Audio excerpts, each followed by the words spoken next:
Hello, this is Joe with Smoking Joe's Pit Barbecue, and you are listening to the Barbecue Central Show. Start the game! Let's go! We'll do it live. Okay. Well, do it live! I'll write it and we'll do it live! So to get that perfect barbecue, you use wood. Are you sure it's safe? Whatever. We put the lighter fluid on, strike the match, and... Oh! Should we call the fire department? That might be a good idea.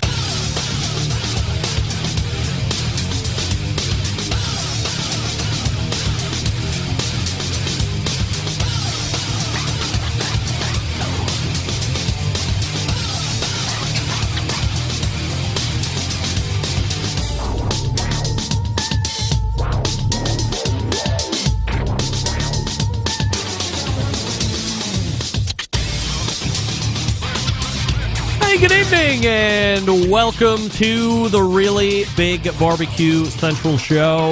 This is a show that talks about all things important to the world of barbecue and grilling, originating from the Rock and Roll Hall of Fame city, Bomb City, USA, Cleveland, Ohio, the barbecue capital of the North Coast. I'm your program host, Greg Rempe. Happy to have you aboard here on your Tuesday evening's live fire fun and frivolity show. Tonight is the night where you thought you would lob us a phone call or you want to get at us through Clubhouse. Here's how you do that.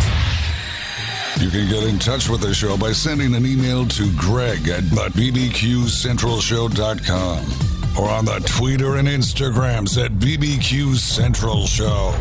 Anything else you want to find out about the show can be found at the main website, thebbqcentralshow.com. And here's the lineup in case you missed the newsletter that came out around noon Eastern. Today, it's the first Tuesday of a new month and the last quarter of 2021. 2021 rapidly coming to a close, as we said, January 1st. But of course, now really feeling it as we run through the last 3 months here of the year. That, of course, means a visit from none other than the co-creator of How to BBQ Right, the pitmaster of Killer Hogs barbecue team, Malcom Reed, will be joining us. We have plenty of topics to hit with Malcom, so, as always, stay tuned for him, and I will tell you how you can ask him some questions through Clubhouse here in a moment. 35 past the hour. It's been a run of new guests here in 2021, and tonight is no different. We will be talking with the owner of the Moskowitz Firm, Suzann Moskowitz, copywriting and trademarking, licensing, all things that we have probably thought about, all things probably we have never thought about, depending on where you're at in business or what you're doing for yourself. Perhaps these are things that are brand new to you as I'm speaking them out of my mouth. This will put you in a much better position after this segment coming up in the second portion of the first hour, where we'll be visiting with Suzann. She is one of the most prolific trademark and copyright lawyers out there.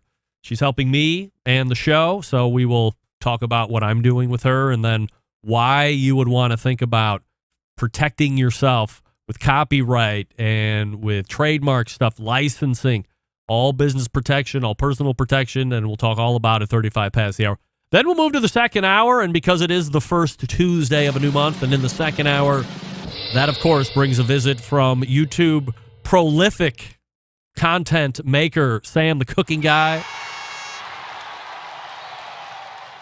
We're probably going to lean a little heavy on TikTok this evening. I know we toyed around with it a little bit with Malcom and Mark last month, but we'll get into it a little bit more with Malcom this month. And, of course, I'll be asking Sam as well, because literally when you think about it, the first Tuesday of my month leads two of the most prolific cooking shows that are on YouTube. Malcom Reed, obviously covering the barbecue and grilling side. Sam the Cooking Guy covering general cooking, but if you're really a fan of Sam, you would notice that he's typically cooking on a flat top. He's also using a grill. He's got a Traeger. He's got a Santa Maria style grill. He's got some kind of a ceramic cooker out in the back as well. Constantly, I'm teasing him that he has a live fire cooking show. He just doesn't know it yet. And he's going to realize that at some point and really embrace it. But I don't know if you can find two bigger shows on YouTube that are covering this genre, and they are both together, one in the first hour, one in the second hour. So after we get done talking with Malcom a little bit more in depth on TikTok and some other things, the second hour, I'll really broach that subject with Sam and see what he thinks. He does have a TikTok. He's got a very limited number of TikToks that are up there, and we'll talk about content creation in that regard, and if he's just an old guy like me that perhaps knows the value but also realizes he's probably just not going to do it, and what the benefit of not doing it is and what the detraction of not doing it is. There's sides to everything. So that's what you have coming up. After Sam, we'll have some open time. We could get to the horse cooking stuff. We could get to cheese or font, or perhaps sports star, or what did I play last week? Porn star or athlete, right? I have a lot of prizes to the left of me. I have prizes to the right. I have Bill West's big book of barbecue tricks. If you want to try and win that, I'll autograph a copy. It's not my book, but I'll autograph it for you, no problem. So that's what you have all lined up this evening. It's going to be fun and exciting all the way through. Don't forget, you can follow me socially, Instagram, Twitter, TikTok, and Snapchat, once again, at BBQ Central Show for a live video feed of the show. You can go to Facebook and Twitch /BBQ Central Show. Also one on YouTube /RD Rempe, now in the form of podcast. You can get a regular, like you have been for all these years, or if you want ad-free experience, you can get it in two different places, patreon.com /BBQ Central Show, or if you use the Apple Podcast app on the iPhone or the iOS. If you subscribe to my show, there's a little banner up at the top once you punch into it that asks if you want to subscribe to an ad-free experience. You don't have to if you don't want to. Nobody's forcing you to do it, so there you go. You can also join this show listening and then asking questions if you would like through our trial last week. Seemed to be okay. Through a platform called Clubhouse. Now the preamble, if you're listening through Clubhouse and you want to come up, John is my moderator, of course. He's also the Michigan Embedded correspondent and newly inducted Barbecue Central Show Guest Hall of Famer, so you will treat him with respect. Nevertheless, you are being recorded. What I'm saying is being recorded. If you come up and ask Malcom a question, or if we mix in one with Suzann or Sam the cooking guy, know this, as it's stating up there in the scriptures, on the description of the Clubhouse itself, it's being recorded. It will be used either Wednesday or Thursday in the podcast, just so you're aware, just so I'm saying it out loud so you all know it. And we're doing this for better audio quality. So if you're listening to the show through Facebook or YouTube or the audio only feed, and you want to mix in a question with somebody, I'm happy to have you. Download the barbecue or the Clubhouse app and then search for me. I think you can just search for me, or maybe the BBQ Central Show. I should probably know a little bit more about this. But what I have found is the sound quality to interact with folks is much better that way. So you just need to raise your hand. John Solberg will advance you onto the stage, and then I will try and keep an eye on it, and then, mix you in. Again, like I said last week, it's a live show. If you have your hand up, if I don't get to you, I obviously am running my own agenda at the same time. So we'll try and keep it as radio as possible, but I'll try and mix you in where you can, because the sound quality much better than I'm going to get from Skype, as we found out when Maddie called in from Kent State last week, and it didn't sound that great. So there you go. Now, with a lot of competition focus shifting off the show over the last number of years, we've really gone more into the backyard. We still keep our eyes on the majors. Of course, this coming weekend, we'll find one of the biggest majors that happen each and every year, off last year, obviously, because of the pandemic. But the Jack Daniel's World Championship Barbecue Cook-Off will happen in Lynchburg this coming weekend. Not sure how that affects international teams. I'm sure they're probably not allowed in. But the contest will happen, which I was wrong on, and I believe John was wrong on with our 100% assurity picks last month with the embedded correspondence. So we wish everybody good luck competing this coming weekend, and I will look forward to having a recap with the winner of the Jack Daniels next Tuesday. Some listener feedback before we get to the first break, and then Malcom Reed. Jason in Arizona writes, Greg, listening to the second hour of the show while I was mowing the lawn Saturday, my favorite part of that hour was when Rusty blew you out of the water by knowing who Bob Trudnak was. I was laughing out loud. The barbecue guru, Jack Hull. That was great. Love the show. Regards, Jason. By the way, if you missed that, here's exactly what it sounded like. It's not going to work.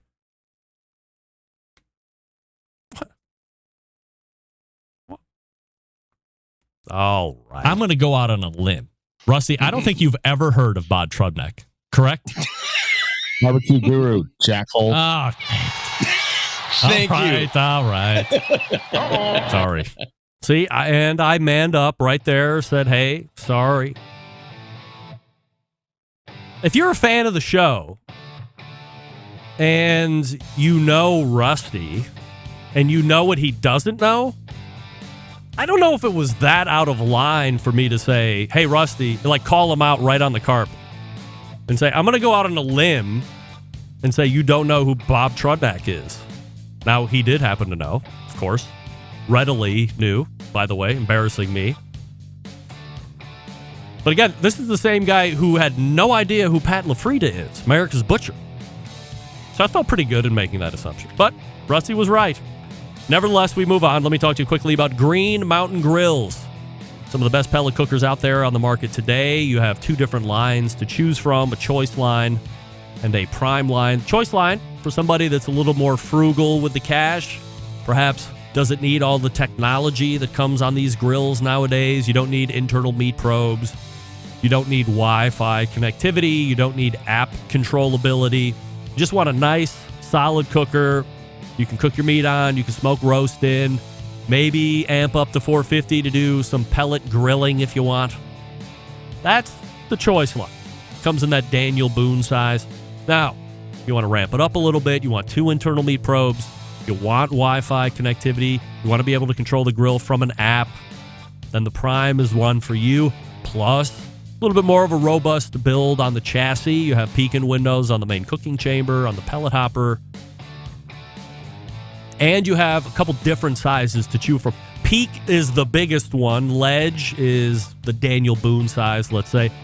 And then outside of that, if you want something very portable, you're into tailgating. Obviously, we're headlong into college and pro football. That lends itself to tailgating. The Trek is the one you want to take. Fully portable, plugs into your 12-volt outlet in your car or receptacle or whatever you want to call it. And it is smaller than the Ledge, but you're not sacrificing a huge amount of capacity for portability. You still probably get 3 pork butts on there if you TP them up right. Whatever one you want, find the best one for you. How do you do that? You go to a dealer, because Green Mountain Grill only sold through dealers. So go to the dealer, get educated, pick the best one for you. If you're picking a choice line or a prime line, get the pizza oven insert, because that works on all of them. High heat pizza, all the rage still, believe it or not. Now, you can go to the website, of course. Aside from dealers, you can get a bunch of other accoutrements to complete the Green Mountain Grill cooking experience. That's greenmountaingrills.com, greenmountaingrills.com. We're back with Malcom Reed right after this. Stick around. You're listening to the #1 most downloaded barbecue and grilling podcast anywhere. The Barbecue Central Show.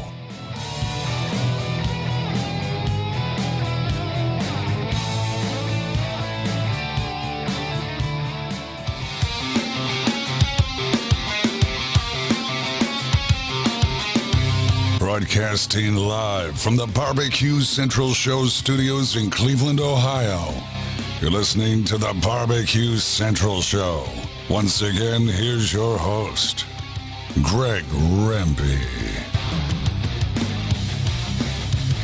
All right, welcome back. This portion of the show being brought to you by the Barbecue Guru, creators of automatic pit temperature control technology, sellers of ceramic cookers with built-in power draft fans, accessories to make your barbecue and grilling life easier. Visit bbqguru.com for more information or call 800-288-GURU.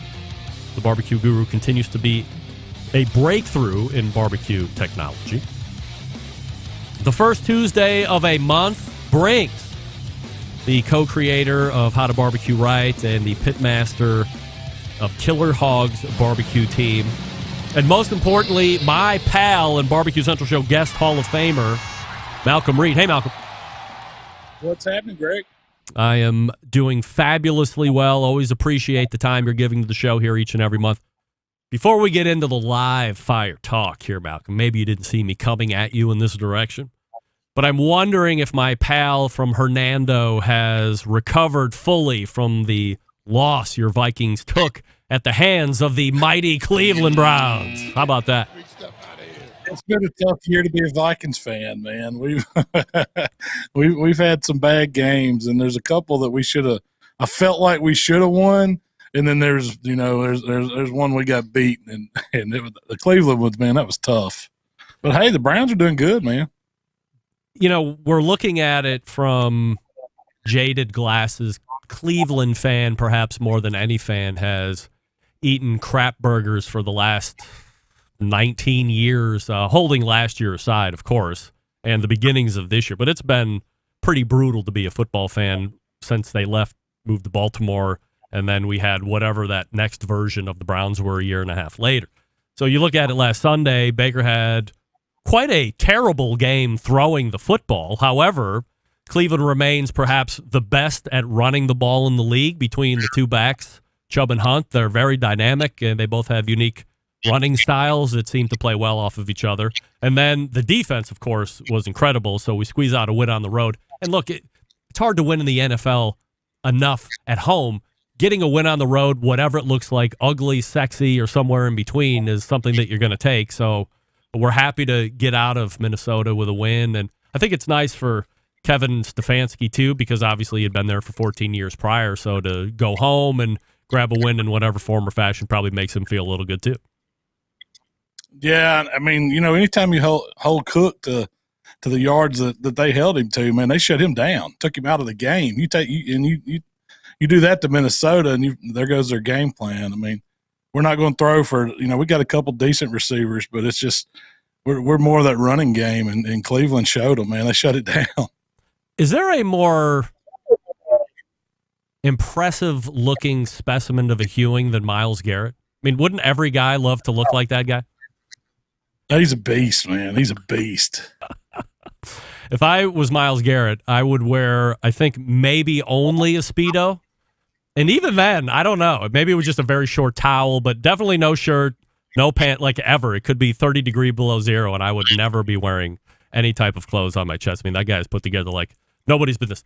Nevertheless, I have a Cornell and Stanford-educated lawyer coming on after you, who is a copyright and patent law attorney. Have you and Rochelle done all that stuff for How to BBQ Right? Have you protected intellectual properties and trademarks and licensed and all this stuff? We have for Killer Hogs and for How to BBQ Right. Now, I don't know where my guy went to school. He was in Memphis, so he might be a University of Memphis grad, but he did all the legwork for us. I had went through it. I know it's been years ago when it come out where you could do your, patent. I forget what the even company was. It was one of those we sign up for, and it does it all for you online or whatever. Never went through. I didn't get, I didn't get anywhere with it. So I asked around and I got some advice, and they said, man, go get you a lawyer, find a lawyer that specializes in it. And that's what I did. I had a referral. I called the guy. It took, I want to say, about 6 months. A lot of it's doing investigating, making sure, that you actually own what you're trying to copyright or trademark. And once you get through all that and you get it filed and the government does their part of it, it's pretty painless on my end. You just write a check. And I think, at the time, I think when we did it, it might have been $2,500 or something like that per trademark, something like that. I think was what we paid, which I didn't think was too bad. And then you have to, I want to say there's a time limit on it. I don't remember. I've got to go back. I've got an alarm set in my phone to tell me when it's time to re-up or whatever you have to do. I think it's like 10 years or something. So none of those creeps decide to sneak in and hornswoggle How to BBQ Right and then charge you $100,000 to get it back. That sounds crazy, but there's actually stuff like that out there. So, you want to protect what's yours. And so that's the reason why we did it. Do you remember who had a conversation with you that said, or was that just something that you thought of organically? You said, hey, we're getting big enough now, or we're going to start going off into different subsets of How to BBQ Right or Killer Hogs, and we better look to protect ourselves in all forms and fashions? I think it was Danielle Diva Q. We had that conversation years ago, and she was going through some of the same stuff, and she told me what she was I think she had problems with someone trying to copy some of her stuff or something. So she was going through with it. And she said, you guys, you should sit down and look at it hard, because once you get that name built for yourself, there's going to be people coming at you. So that's when we took that step, and I started asking around some of my friends that, that knew people in the legal world. That's way out of my, way out of my expertise. So we went with the first guy that I called and talked to the guy, and he seemed reasonable enough. So it worked. We all know Danielle is very forgiving with people trying to heist her stuff, right? Look out. Last person you want to mess with on her stuff. So, Malcom, last month we talked about if you either had done the smoked cream cheese thing. We also asked Mark, and I think at the time both of you had seen it and you hadn't really got down with it. But now, as I am digging back through the Malcom Reed TikTok feed, which has almost 950,000 followers, we'll follow up with that here in a second, there is indeed a smoked cream cheese and bacon jam recipe. By the way, if you can believe this, a barbecue this is breaking news. Show exclusive news update. Greg Rampe reporting from the breaking news desk here in Cleveland, Ohio, the city that breaks the most live fire news when it's breaking across the country, nay, the globe. Malcolm's TikTok showing bacon jam, 14 million views. Are you kidding me with that? That one, it went crazy. I don't remember the date I did it. I think I had done that by the time we had talked last. I'm pretty sure I had. But the first person I saw do it was Matt Pittman. And I was like, I got to try this. And I just kind of put my own spin on it with the bacon jam. I had no idea that 14 million people were going to watch it. But yeah, that's crazy, isn't it? To think that many people seen something. It almost seems like it's part and parcel of this whole TikTok. I mean, it's not a TikTok craze because it's been around forever, right? But I guess now more than ever, it seems to be becoming more widely accepted, and it's a technology that people are seeing value in. A lot of these things start out and quickly poo-pooed on by people at my age or older, maybe a little younger, going, oh, it's just for the kids, or they're just trying to get laid on there. They're trying to figure out a way to shoot a D pic and have it magically delete after 12 hours and not get caught. But then all of a sudden it hangs around, it starts to get traction. People see they maybe start to make some money at it, or they can at least get exposed to a whole different type of audience that they never thought that they were going to get exposed to. So seeing 14 million views on a smoked cream cheese with bacon jam on the top of it was incredible. So, and then you did a follow-up after that with a creamy caramel apple dip, which had a base layer of smoked cream cheese. And that one, a couple of days ago, almost had 1 million views on it too. So I guess it is truly a fad of either Instagram or TikTok, but you get down with smoked cream cheese and you're going to be getting some serious views if you do it right. Yeah, I don't know. It's funny how those little trends happen on TikTok. When we first found that platform, I blew it off, like you said. I was like, it's just kids trying to record themselves doing a little dance or something silly. And then Tyler, our TikTok Tyler, our resident TikTok guy, said, no, man, we need to really look at this because it's coming on. And now when a trend hits, it could be there for a while. It was like flaming hot Cheeto stuff. Everything you saw on there was flaming hot stuff. And then the cream cheese stuff hit. And there's been several like that. The pork belly burn ends or, pork belly bites. Those were really big on TikTok for a little while, but it's getting tons of eyes. And I think it is a younger audience. That's kind of what drew us to it. We hadn't really figured out the monetization on TikTok is not really there. You don't make anything on TikTok, and there's no great way to sell on it. So we hadn't really figured it out other than it's just exposure. And so I use it as kind of exploratory, doing some recipes on there that I wouldn't want to do on YouTube. Just fun stuff, really. So as I was rolling through your TikTok feed, I found that, and you can confirm this probably, but it seemed the videos that had the most views out of all of them, you've done quite a number of them in quite a short period of time, is Malcom making a mixed drink of some form or fashion. I don't know if that just shows where the state of alcoholism in this country is, or if people just want a new recipe to be able to get down on the weekend. But those drink videos seem to be killing when you look at them through the rest of the food videos. Those surprised me more than anything. I mean, I saw some guys doing some drinks and stuff on there, and I said, for fun, why don't we do one? And it goes to 1 million views, like right away in like 2 or 3 days. Usually if you drop they do as good or better than the cream cheese a lot of times. It's just almost guaranteed. If you put a drink on there, it's going to be 1 million people watching it. And I guess it does show. There's a lot of drunks in the world. Yeah, and they're trying to be absolutely creative, or at least gleaning some new recipes to stay drunk doing here, at least over the last 16 months. By the way, if you're in Clubhouse and you want to jump on and ask Malcom a question, go ahead and get through John, and then I will go ahead. Do you want to try and do a question here through Clubhouse, Malcom? Sure, man. I'm up for anything. All right. We will go to Daddy Dutch in Clubhouse. Daddy Dutch, you're on with Malcom Reed. Your question, sir. Hold on.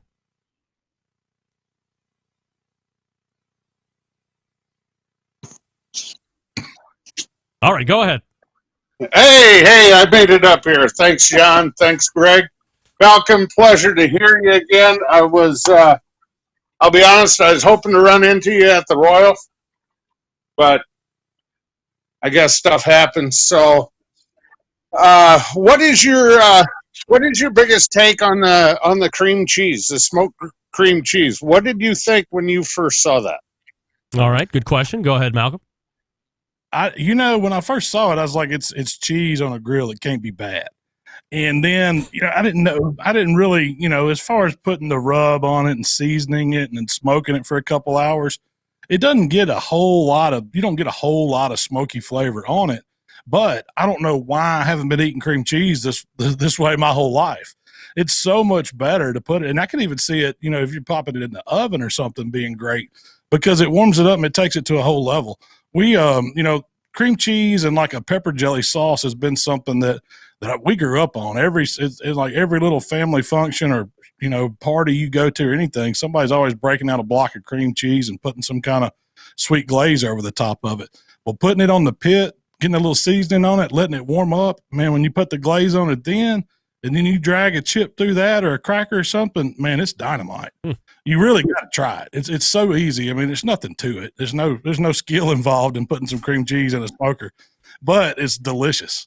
If I use Tender Quick on cream cheese, will I get an even bigger smoke ring? I mean, that's what everybody wants to ask. Nobody has the balls, but I'm going to ask you. You had to put some food colored in that one, Greg. Yeah, no doubt. All right, so you kind of alluded to it with all the growth of TikTok. The thing that doesn't seem to be there yet is monetization, or at least not to where you're seeing it come to you. And I thought, hey, here's an easy way for brands to go out. My thought is anybody running a PR company or looking to get these influencers in their stable probably isn't doing a lot of deep work in looking at how the actual interaction or the back and forth between whoever is posting, like whose ever account it is, and then the fans actually going back and forth, having that kind of exchange. Because you can see people with hundreds of thousands of followers, they post something, they might get 2 or 3 comments. And that doesn't really seem like there's a lot of interacting going on there. It doesn't seem to have a real fervent listenership or following, but you would certainly be different than that.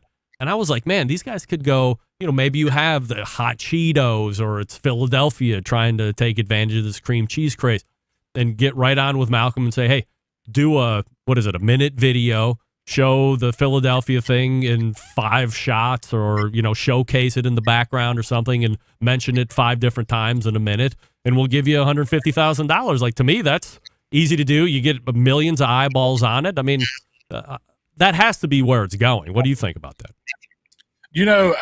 I'm sure there's you see a lot of sponsored content on there, and that must be how a lot of these guys are making some money. And I don't know if they're dropping that kind of money for one, but I can definitely see that. I hadn't been approached by people to do TikTok videos yet, but we've used some and just dropped it in there, and they're quick to reach out to you and say, hey, let me send you some swag. But I haven't, I can definitely see that being the case to where you're going to see a lot of the bigger brands try to jump on the heavy influencers, the ones that really get those views. And I see it on YouTube yet, but it's funny. Like, I've been doing the YouTube stuff for 11, 12 years now. And you just don't see the money on that end of it, like on sponsorship dollars. Usually it's somebody wanting to just give you a product or, as far as coming straight cash, I don't ever see that. Yeah, but now I'd be down for it. Somebody wants to cut me a check for $100,000 to do some Philadelphia cream cheese. We could do 5 or 6. my fear is this. We've been in this together almost the same amount of time producing content in some form or fashion, Malcolm. And it's been my experience that the large, vast majority of folks in the live fire industry in the beginning, when this started taking off, when it was on TV a lot, all this stuff, barbecue pitmasters, people were happy to get a bag of charcoal or 8 T-shirts or something that wasn't going to be costing the company that was giving you that free shit any money.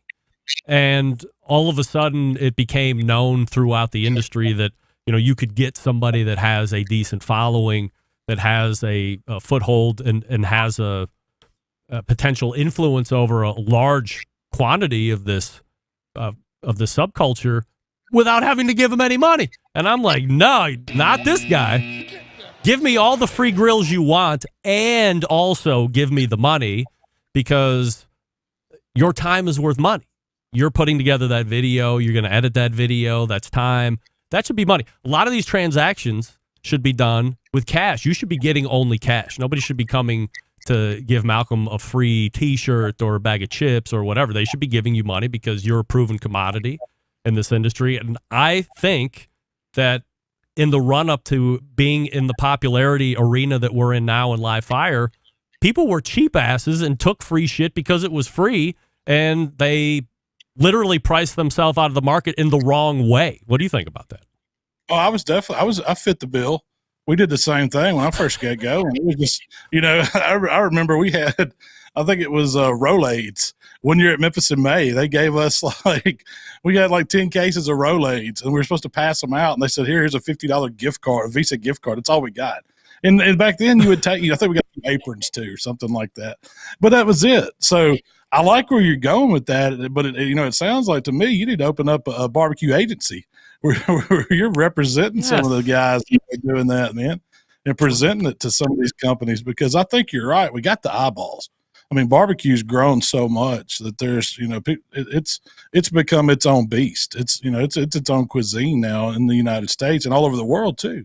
We've got viewers, we look at our stats, so they're watching this, you see it in Australia, Europe, Asia. There's some big markets out there, Mexico. I mean, it's become something that's a huge industry now. And, there's a lot of good spokespeople in it. Have you ever thought about taking the digital hospitality challenge of 3 pieces of new TikTok content in 33 days to give you 99 pieces of content? Would you ever think about that?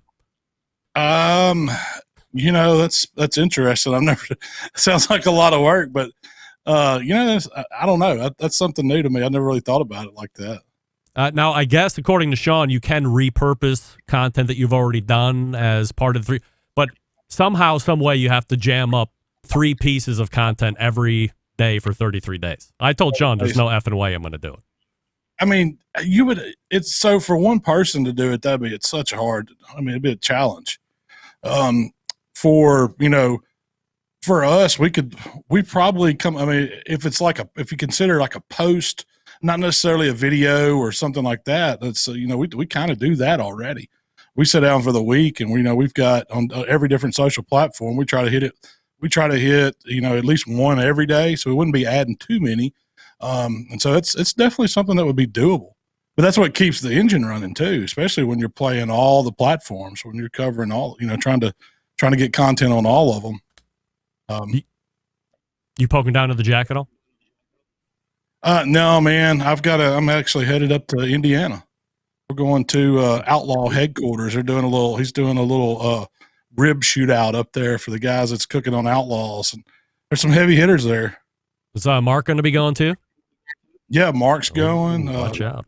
Richard Parker's going. Barbecue Superstars guy. He'll be there. There's I think Tennessee Mojo's going with his new rat rod pit he got from him. But I think there's 25 of us.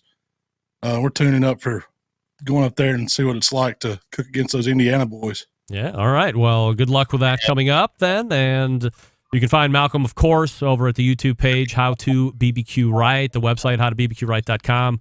And, of course, he's the pitmaster of Killer Hogs Barbecue Team. Good luck this coming weekend, Malcolm, and we will see you again in November. It sounds crazy, man. Where's this year gone, Greg? Fastly evaporating. But we appreciate you hanging out with us as always. Hey, have a good one, man. See you next month. All right, there he is, Malcom Reed right there. Wow, the Outlaw Rib Challenge. Watch out for Malcolm now. He's been here.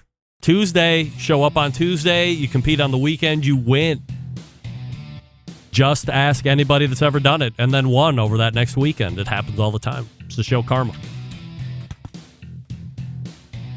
Suzann Moskowitz is in the green room. She'll be joining us here in a second. We're going to talk about all sorts of fun legal stuff. And yes, fun and legal can be done in the same sense. Let me talk to you quickly about Yukon Glory and their grill and serve set, an absolute revolution when it comes to the landscape of grilling baskets, because I've always hated two things about grilling baskets. One, I have to wear some type of heat-resistant glove because you can't take it off the grill otherwise. It's very hot. Also, grease and oil all over my table or counter or wherever I put it when I sit down to serve it. And being someone who's a clean freak, that's not something I can get down with. So what's a guy to do? Enter the product from Yukon Glory called the Grill and Serve System. It's a patented design, fixes everything. The set includes 3 stainless steel grill baskets, which are moved by a clip-on handle that seamlessly grips the interior of the baskets for easy lifting and dropping. The set also has a large, custom-fitted stainless steel serving tray to catch drips and allow for a beautiful table presentation. But perhaps in my case, more importantly, gives you a clean table when you're done eating. Thank you. What should you cook in them? Glad you asked. How about veggies or seafood or wings or tacos?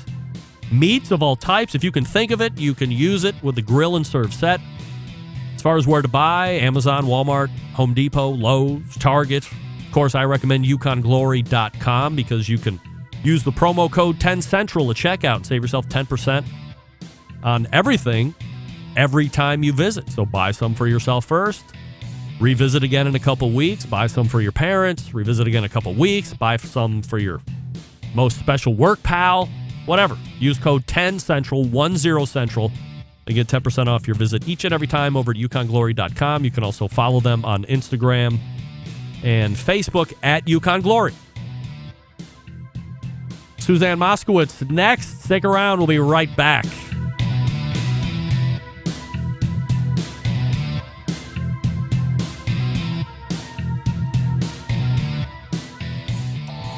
Howard Stern, Jim Rome, Dan Patrick, and Greg Rempe. The Mountain Rushmore of talk show entertainment. Now, let's get back to the Barbecue Central Show. This portion being brought to you by cookinpellets.com, your number one source for quality wood pellets for all your pellet-driven cookers. Visit cookinpellets.com to purchase, see what other products that they have. By the way, my pal Rod over in Mentor asked if he heard of a impending pellet shortage. No, I've talked to top men in the industry. There's not a shortage of pellets. Where your issue might be is shipping the pellets from the factory out to the various distribution centers and then to wherever it is, retail location that you might be buying them from. But don't fall for a pellet shortage. It's not happening.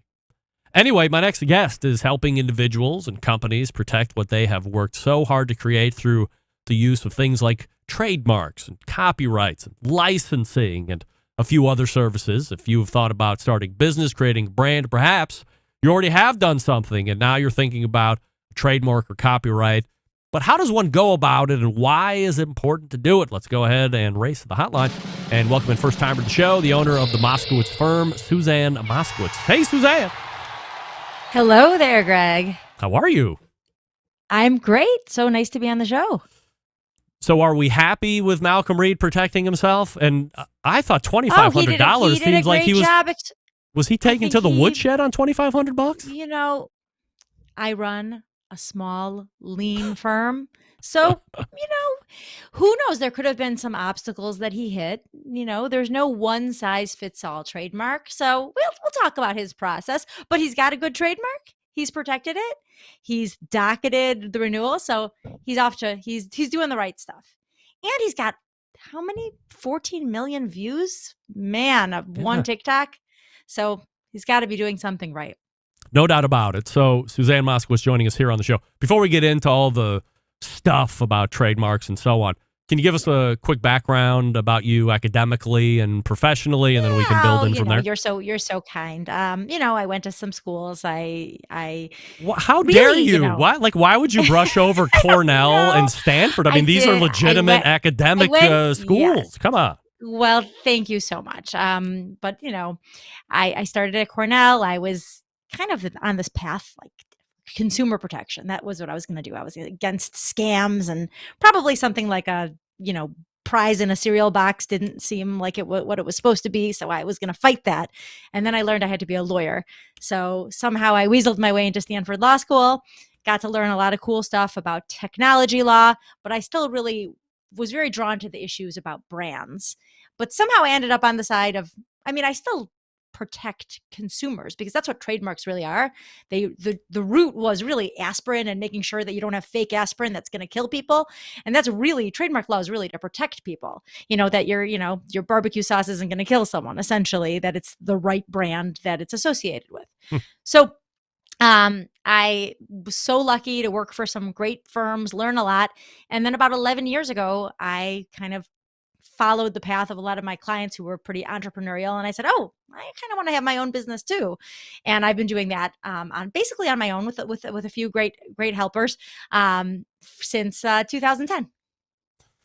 Totally entertaining and very inspiring, of course. I was never smart enough to be a lawyer and weasel my way into anything other than Lakeland Community College at first, because I was, a below average high school student. And finally made my way into OU, or Ohio University as it's known here in Ohio. So that's where I got my bachelor's of crap degree, and now I sell trucks. In full disclosure, Suzann, I have come to know you because I finally decided to trademark the show name at the end of 2020.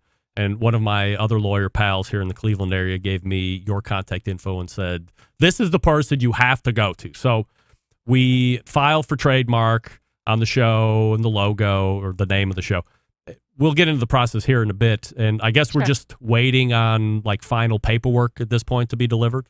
Yeah, you've been approved. We made it through. After the government approves you, there's a 30-day window where anybody in the world can object, and nobody objected. That happened last week. So looking good. And hope to have a certificate that you can hang up on that wall behind you soon. Suzann Moskowitz joining us here on the show. The website is themoskowitzfirm.com. So go ahead and check that out. And if that's too many letters, you can go to keep, KEEPTM, like trademark.com. A little easier. KeepTM.com. Yeah, that is certainly easier. Let's back it out and attach from a high level here. What is a trademark exactly? Sure. And you had mentioned copyrights too. I'm glad you did, because we can, if we have enough time, we can talk about that a little bit as well. Those are the two main areas of intellectual property law that I help people with. Trademarks, really the brands, and I'll focus on that a little bit more.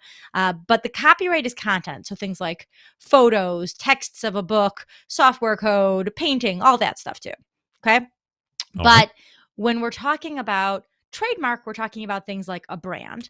Could be a logo, could be a slogan. Think about Nike. It could be, the word Nike, a swoosh, the just do it tagline. But there's also some kind of more interesting trademarks that have to do with packaging or the shape of a product. And one example that this crowd might find interesting is that Weber Q grill, that kind of unique football type shape, they've protected that as a trademark. I'm sure it's also subject to patents. By the way, not a patent lawyer, so let's not talk about patents today, because I'm not licensed to do so. But I do help with all the trademark issues, copyright issues, licensing issues, like you said, and even things like we were talking about earlier, like endorsement deals, and making sure that you're kind of following those rules with the Federal Trade Commission, the things to keep us honest and to not deceive people into thinking that we, genuinely love a product if we've been compensated. It's important. I'm sure. Well, let's talk about trademarks. Yeah, let's do that. So I'm sure there are important across industry and business, but why are trademarks important to the live fire based community? Oh, well, great question. Great question. Well, so, competition right now is absolutely cutthroat. There are so many people launching brands right now that if you are out there, you need to distinguish yourself. Okay. So there's ways you can do it, with good search engine optimization and, getting your TikToks out there and this and that. But there's so many brands that it's really easy to get lost in the space. So if you choose a trademark that we can protect, which we'll talk about choosing a good trademark. But if you actually protect it, it's kind of like you're actually getting an insurance policy. You don't have to file. And by file, I mean, at least in this country, filing at the United States Patent and Trademark Office, the USPTO. It's essentially, let's start with just if you do it yourself, you could do it for $250. Okay. Doesn't have to be that expensive. And it's an insurance policy that's going to, if you do have a conflict, it's going to make it much more cost effective, fast, and easy to resolve. The $250 pays for itself very quickly. But more importantly, kind of keeps you out of those conflicts, because when you have that certificate, which, you're going to have yours very soon. If you have a conflict, you're going to be able to essentially send a friendly, hey, cut it out letter. And you can attach your trademark certificate.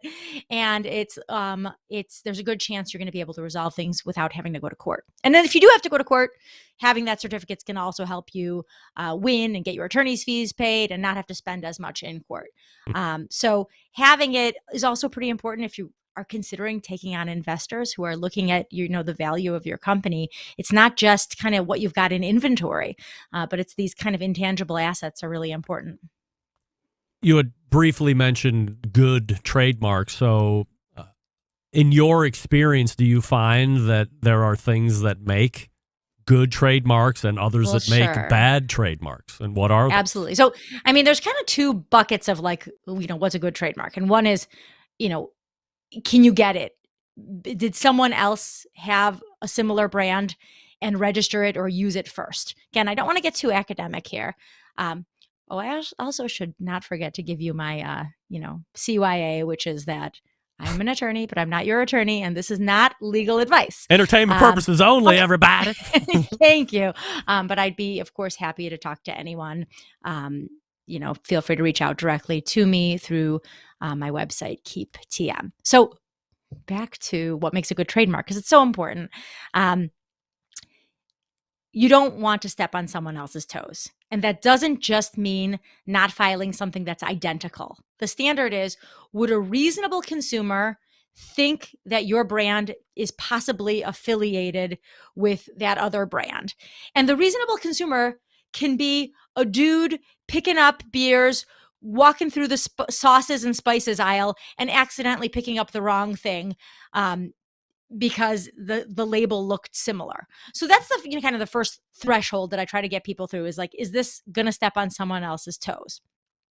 The other thing that's really important and has become more of an issue in terms of being able to get a registration is it creative enough? People want to file things that are kind of obvious and for good reason. If you're a barbecue sauce, it's nice to call yourself a barbecue sauce. If you're a spicy barbecue sauce or whatever, it's nice to call yourself spicy sauce, but that's a generic trademark. And if the government let you get a trademark on spicy sauce, then it wouldn't be fair to other people who have spicy sauces. So there's sort of this spectrum of what makes a good trademark in terms of this distinctiveness. And even like, let's say you want to add the word like Carolina spicy sauce. Well, a word that has to do with geography doesn't make it much better. Geographic locations are kind of considered kind of weak trademarks too. So you've really got to get into these more like suggestive and creative words, like call it Carolina Kicker. And by the way, I don't know if that's a real sauce or anything. I'm just making things up. But if you really want to have a really strong trademark, make up a word. Be like Pepsi or Hulu or Venmo. Be, Gizmo Kicker sauce. And that's going to, even though in the beginning it's going to be hard to get people to understand what it is, you're going to have much more of a monopoly. And it's going to help you not just on the trademark side, but also, again, on SEO and just distinguishing yourself from the rest of the crowd. Suzann Moskowitz joining us here on the show, and you can find her at Keep TM, like Tango Mike, keeptm.com, from the Moskowitz Firm, of course. Suzann, in the live fire world, we are an industry that is known for creativity when it comes to names. A lot of them like to be a tad risque and or suggestive. Yeah. So if we look at the opposite end of that, and we've talked about good or bad, are there pitfalls with names that could be considered, let's say, boring? Okay, so let's talk about boring and let's talk about risque. So risque used to actually be like completely off the table because they had a rule, and it was a basis of, besides being rejected because you're too close to someone else's mark or you're too generic, it could have been because you were too offensive or scandalous. And this got into this whole issue with the Redskins trademark. That eventually went to the Supreme Court, and then a related case for this brand FUCT, which allegedly stood for Friends You Can't Trust. Anyhow, the Supreme Court said, you know what? We're really applying these rules really arbitrarily. We're just deciding what we think is offensive. So I was looking in this industry, and I found a funny one where there's a hot sauce. In 2016, they filed for Shit the Bed as the name of their hot sauce, and they got a refusal. And so I just checked, and I saw in 2020, after the Supreme Court case, they refiled. And now you can be rest assured that Shit the Bed is a protected, registered trademark. So success. God bless them. But okay, so a boring trademark. What's the problem with a boring trademark?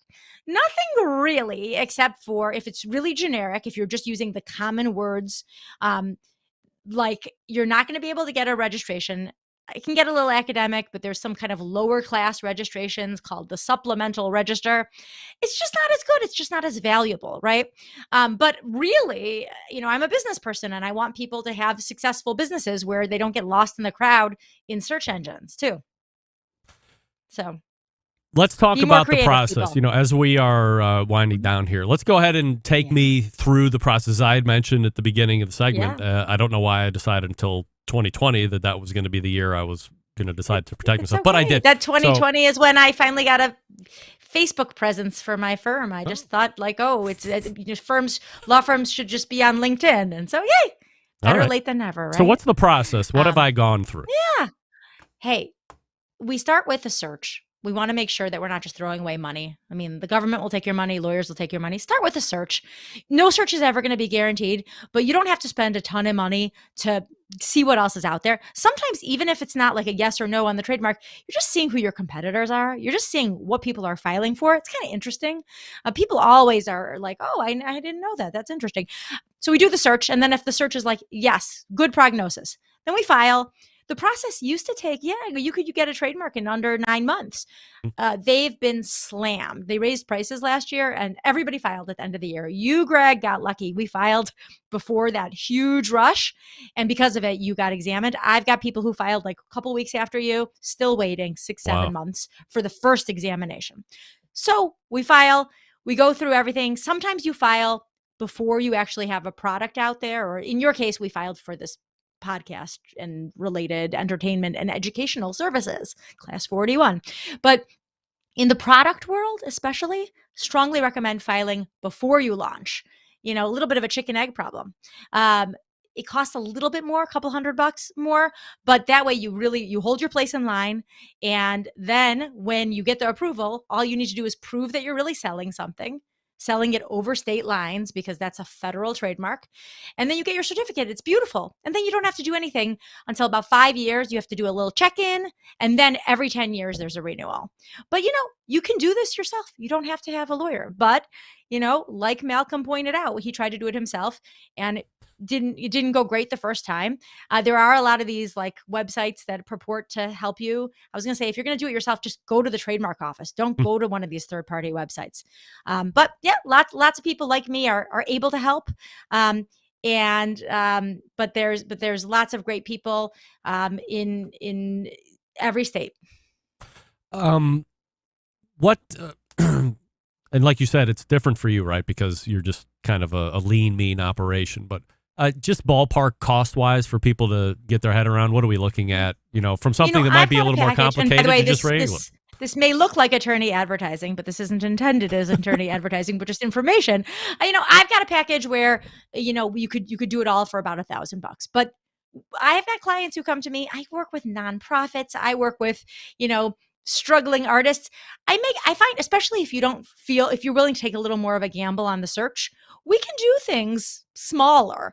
But I work with big companies that are filing in many classes, doing things that are very complicated, and it's going to cost more. So I don't have a one size fits all, but I do try to make it work with a company's budget. But a lot of times it's the government fees that cost more than my services. And because you're in Cleveland or in the state of Ohio, it doesn't matter. Like Malcom could get a hold of you or somebody in Texas or California, regardless. That's federal law. So I'm able to, on federal trademarks, federal copyrights.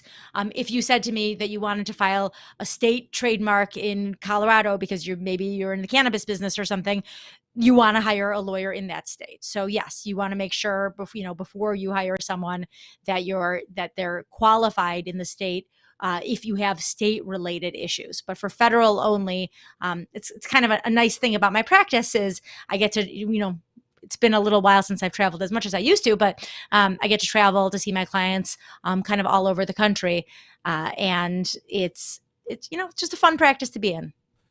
I don't know if this will only take a couple minutes, but you had referenced the Redskins a couple minutes ago. Obviously, Cleveland itself is undergoing a name change for the baseball team. A couple days ago, the Indians played their last name as the Indians. They'll be the Guardians next season and ongoing. Is there any kind of weird patent or copyright stuff going there?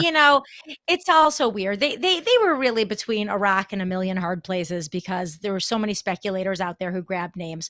But as it's turning out, the biggest real problem here is that there's a roller derby team that legitimately has been using this mark, legitimately has been selling clothes, but they did file after the Cleveland baseball team filed. So this fight is ongoing. I can't imagine it's not going to end with some kind of private financial settlement. Yeah. But it's just crazy. If you dig into the files, which I love to do, you see that the Cleveland team, in order to keep their registration private, they filed this application in the country of Mauritius months before they went public with this. Because again, this is super academic, but there's a way to, and big companies do this sometimes when they're trying to hide a product. Okay, this is like a Disney sort of thing to do too. They filed in that country so that then they can go back to that. They can claim that earlier date as their date of first use in order to leapfrog over people who filed after them. But it's very messy, very academic. And like I said, I can't imagine it's going to be anything but a settlement. But, I do feel bad for the attorney. I know some of the attorneys involved in it. Feel pretty bad for them. But I'm excited to see how this evolves. Let me ask you one other question here. This involves me personally. As I will be getting my credentials of being completely federally legal, whatever the hell I'm trying to say, then what I've seen is, let me pull this up, a barbecue joint in Detroit. Look at this. Barbecue Central. Specifically this name. One. Look at that. It doesn't, it's not exactly like mine. It doesn't say show or the in front of barbecue and Central, but it's black, but it's white. The two big words. Yes, absolutely. Right. So this is a good question. I get calls like this, hey, someone's capping me. So I start by saying, let's step back for a second and kind of question number one, is this really a problem? What's your business again? You sell a line of spices and no, you're in class 41 for an entertainment service. Mm-hmm. Is anyone going to accidentally go to that restaurant in Detroit instead of watching your show? Probably not. Are the words barbecue, do you own the word barbecue on its own? No. So can you send them a letter? Sure. Would that make you kind of seem like a jerk? Maybe. Could they post that letter online and make you look like an even bigger jerk? Yeah, maybe. So the questions I would ask someone when they tell me, I say, thank you for calling. I'm so glad we're talking. It's nice to catch up, Greg. Is this really how you want to spend your time and money? Are you saying, do you really want to be a douche, Greg? And I'm going to, no, okay. I'm kind of saying that, but let me be clear. I wouldn't say that about everything. I do think that there are letters you can write. You can also pick up the phone and call. A lot of times you should consider just calling when there's an issue so that there isn't this sort of thing that they post online. Really look at a few things. One is it really a problem? And two is make sure they didn't come before you. Now, I know this restaurant didn't come before you. because I looked. But I think that they just started like last year, a couple Yes. of years ago, right? But if they actually came before you and then you reach out to them, ooh, interesting how they're going to turn it around on you. Oops. Yeah, that would be my luck. Yeah, be careful. Like, just like I always tell clients, just like slow down. Let's talk about it. But certainly all the time, people are infringing and I'm sending them mean letters. And I'm hoping that just because we have a registration, the mean letters are enough and problems go away. But sometimes we do have to fight. But I try not to because I try to, keep my practice pretty happy place. That's right. We try and be keeping the lines of communication open at all times, which is, of course, how I love to do business as well. We're talking with Suzann Moskowitz from the Moskowitz Firm. KeepTM.com is the website. So we're out of time now, but we'll have to have you back on so we can dig more into the copyright side of things. Fun. But so great. Thank you so much for coming on. Yeah, we'll Suzann. talk about packaging. We'll talk about all kinds of things if you want. All right, very good. Thank you. Thanks for having me. There she is. Suzann Moskowitz right there. KeepTM.com is the website. And the good news is you too can use, I'm going to seem like I'm very possessive here. You too can use my lawyer to get your trademark, copyright, whatever. So go to keeptm.com and get in touch with Suzann. Tell her you know me. Tell her you know the show. Tell her you loved her appearance on the show. We'll tell Malcolm to stop whoever he's dealing with and immediately get in touch with Suzann. And then him and I are going to go over to the baseball bats to that guy's place and get some of his money back. We're not really going to do that. Let me talk to you quickly about Big Papa Smokers, the one-stop online shop for all things barbecue. A curated selection of only the best outdoor cooking and grilling supplies will get you on the path to better barbecue results in no time. Everything there on the website, hand-picked by Sterling Big Papa Ball himself, from rubs and sauces to grills and smokers. Big Papa known for the championship rubs and seasonings, of course. Popular flavors like Sweet Money, Cattle Prod, Cash Cow, all proven winners on the competition circuit and in my backyard, your backyard as well. 13 perfectly balanced flavors, transforming ordinary meals into extraordinary. Also, the owner of Granny's Barbecue Sauce, and we all know that this sauce has the flavors that really replicate why you fell in love with barbecue in the first place. Now they're selling grills and smokers too. Are you looking for a versatile smoker that's easy to use? Check out that Mac 2-star General Pellet Cooker. Big Papa Smokers, the exclusive Mac dealer, even offering special packages. Not a fan of pellet smokers? Fine. Check out that Old Hickory Ace BP, the only charcoal smoker that Big Papa trusts on his competition trailer. Not sure of what grill you need? Call and ask questions. Here we go, 877-828-0727. That's 877-828-0727, or shop their website at bigpapasmokers.com. That's BIGPOPPA smokers.com. We're back to wrap the first hour right after this. We're a little long, but it was worth it. Stick around. We'll be right back.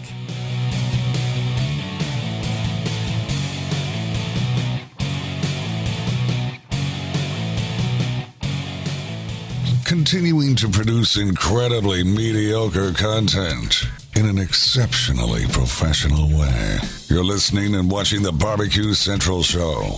Once again, here's your host, Greg Rempe. All right.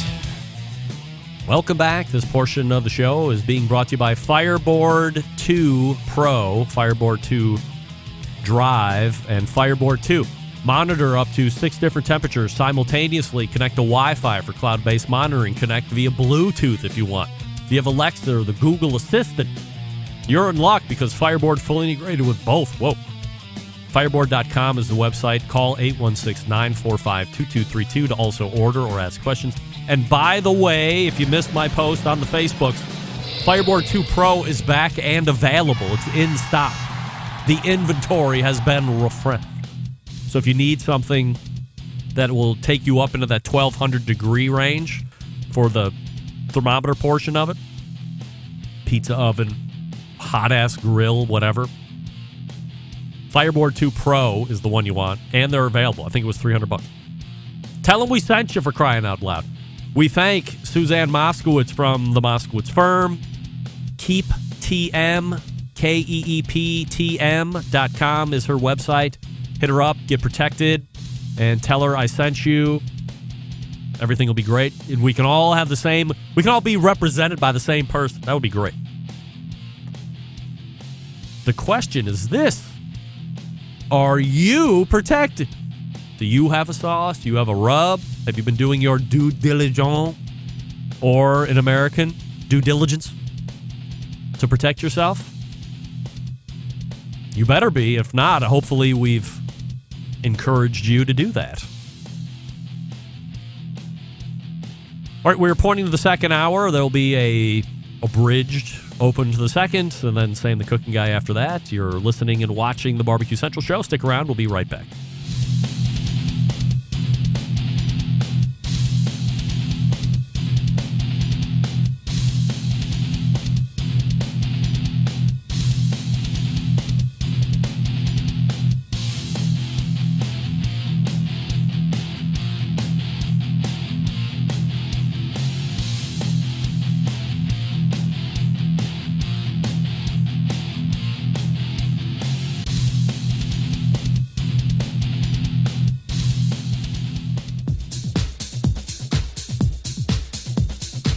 Happy to have you aboard here for the really big barbecue show. Boing. We cook because we have to, and we grill because we want to. Hit me. Fine, how's it going? You have a great show. I'm a big fan. Boing. So what seems to be the problem here? This man looks like he's dead, and he's in the crackle. Charbono! It's all about the charbono, dude! Succulent fish! What? He ate sushi or wiener. But listen, Lavernius, shut your face. I'm shaking like a dog shit peach seed. We have top men working on it right now. Top men. And just like that, we are into the second hour. Welcome aboard. It's the Barbecue Central Show. We talk about live fire, important items, issues, and 100% non-offense as well. If you just missed the first hour, you're tuning in now. Too bad you missed Malcom Reed. You missed Suzann Moskowitz. Suzann, a first-time guest, a copyright and patent lawyer. So we talked about all that. Sounds maybe like it would be boring, but no.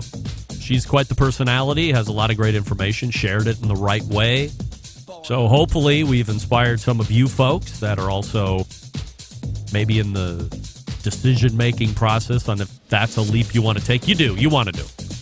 And you want to do it with a professional. Don't go to the stupid third-party websites. What is that? Rocket Lawyer or whoever the hell that one was? I must have started that 7 different times. And finally I was like, Now, not in my defense. I also then shelved it for a number of years. And like I said, I don't know why the end of last year was the year I said, I got to do that. But we did it. And soon enough, I should have a document that I'll show you every day. I'm not going to hang it up on Cleveland, but I might show it to you. I'll take random pictures of it. I'll take it on tours of the city. Maybe I'll stop over at Suzann's office and like say, hey, this is where you were born, everybody. Still to come on the show, Sam the Cooking Guy in about 7 minutes from now. You can also follow me socially on Instagram and Twitter and Snapchat /BBQ Central on Facebook and Twitch for live video feeds. Also YouTube, which is /RD Of course, we are streaming live on Clubhouse as well. So if you're listening and you feel like asking a question to a guest, all you have to do is, I guess, raise your hand. And then if I'm watching, I'll get you up there. If I'm not, John will get you up there. Just be patient and don't be offended if I don't see you. Very busy doing a live show, but I apologize in advance. But we are being recorded, so if you get up like Daddy Dutch was in the first hour, you will hear him on Wednesday on the podcast. In the second hour, you will be on Thursday's podcast. And don't forget, you can get an ad-free podcast feed through patreon.com/BBQ Central Show or Apple Podcast directly within the app. Coming up on the best moments of the Barbecue Central Show in 10 minutes or less this Friday, episode 197.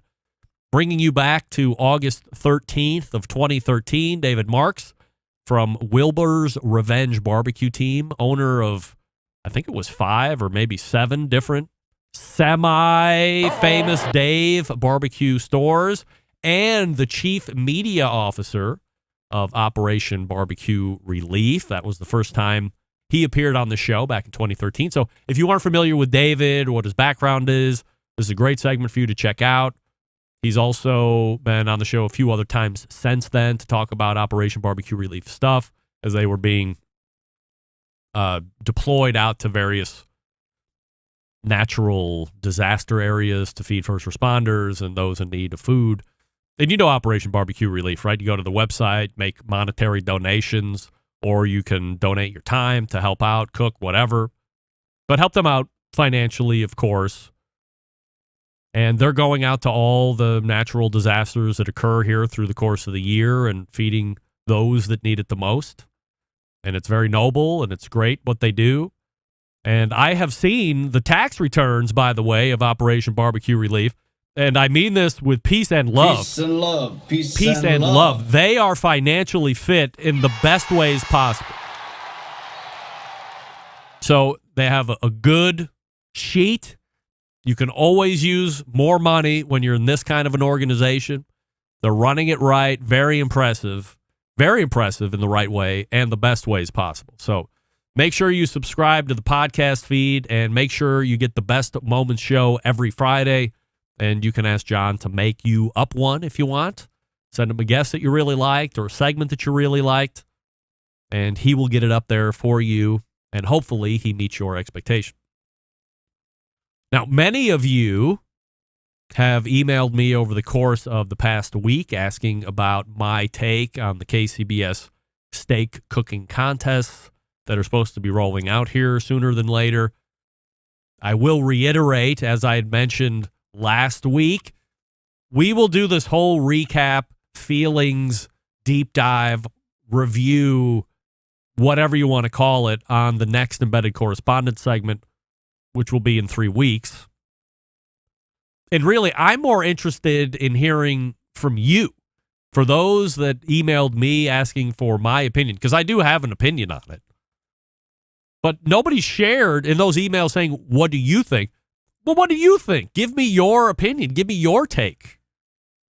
I'm more interested in hearing from you, especially after you take the time to read through the rules. And it's not like a court docket where it's 78 pages of information you have to sift through and fine print and all this double talk and shenanigans.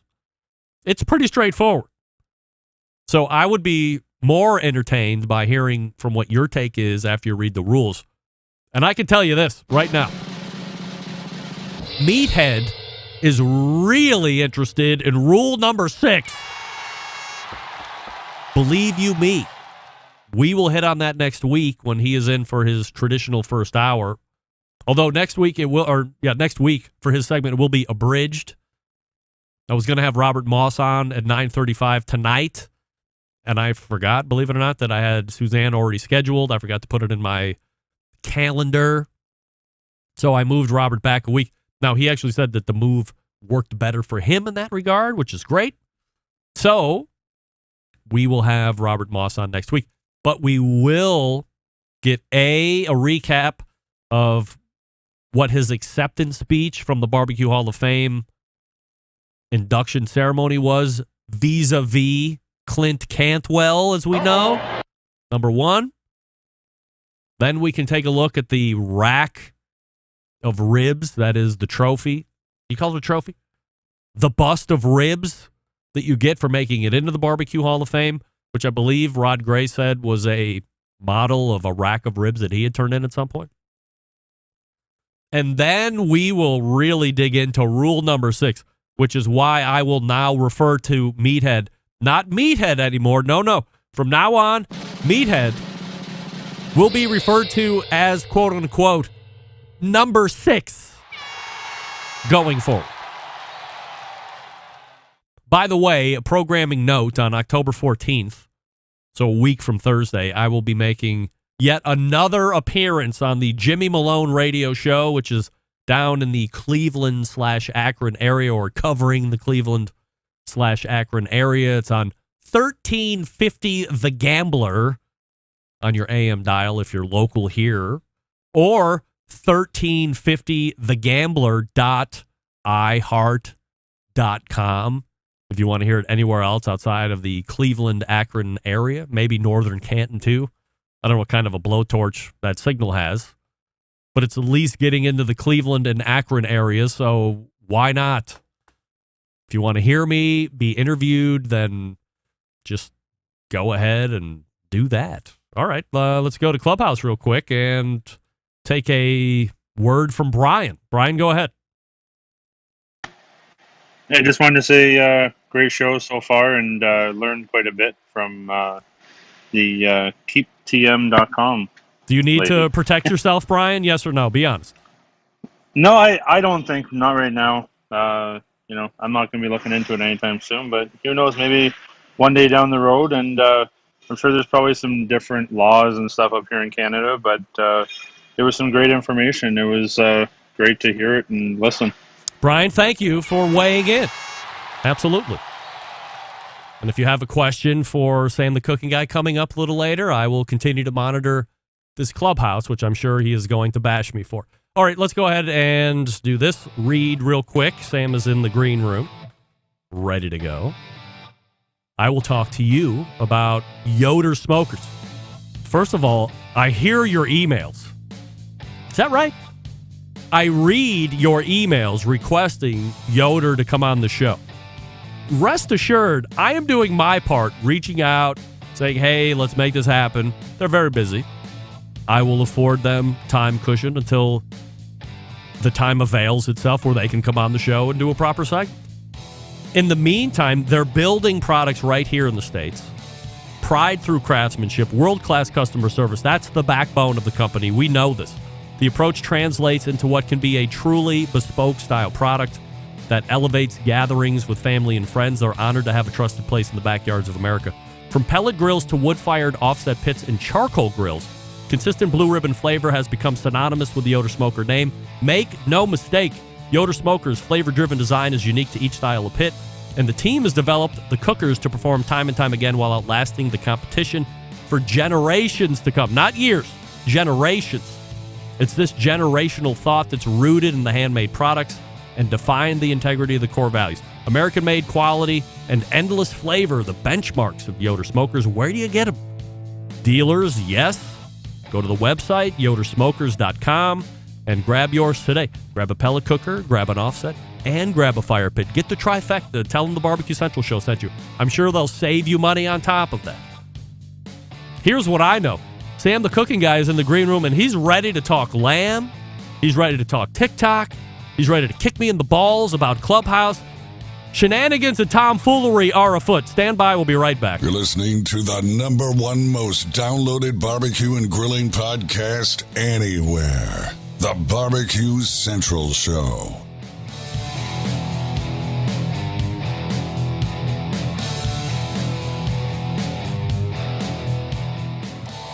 Howard Stern, Jim Rome, Dan Patrick, and Greg Rempe. The Mountain Rushmore of talk show entertainment. Now, let's get back to the Barbecue Central Show. This portion being brought to you by Pit Barrel Cooker, the most unbelievable outdoor cooking device on the planet. Currently available in 3 sizes, the Junior, the Flagship, and the PBX. Whether you are a beginner or professional, definitely a cooker you want to add to the arsenal, visit pitbarrelcooker.com and tell them the Barbecue Central Show sent you. By the way, if you're on Clubhouse and you want to ask questions, raise that hand. John will bring you up on stage. I will get to you at some point. In the meantime, my next guest blows it up all over YouTube. With over 3 million subscribers that eagerly watches cooking videos 3 days per week.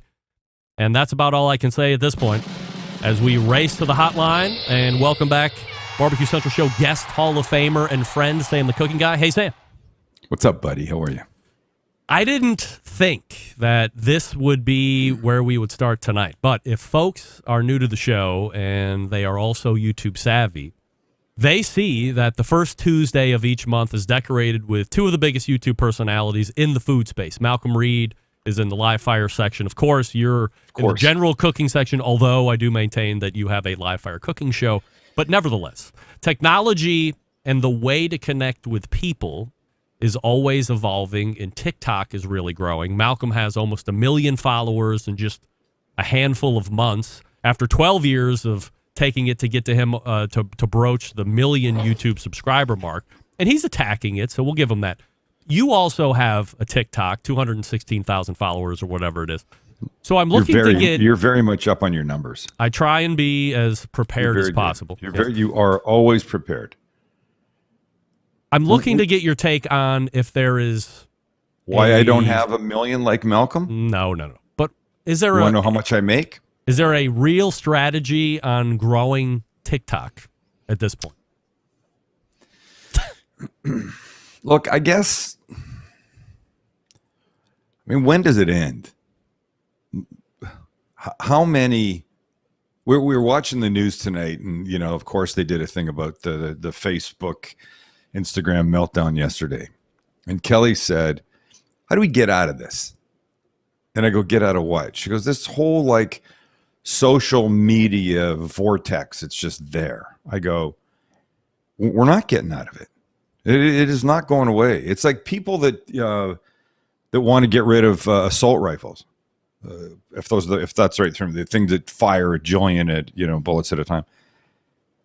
I go, there's too many out there. The barn door has been left open way too long. You're not getting those back, and social media is not going away. The question becomes, where do you put your efforts? How much do you do? Must you do everything? I contend that if I did not have a public presence, YouTube, restaurants, Instagram, that kind of stuff, I would not be on social media. I mean, I don't want to sound like a dick, but I don't care enough to want to know that so-and-so just took his 800th Peloton ride. I don't care. Good for you. Well done, my man. Do you see you using it as maybe just a way to keep up with immediate and some extended family, and that's it, where you would have like 30 friends and that's it? No, because I would get that. I would satisfy that craving through what Kelly does. I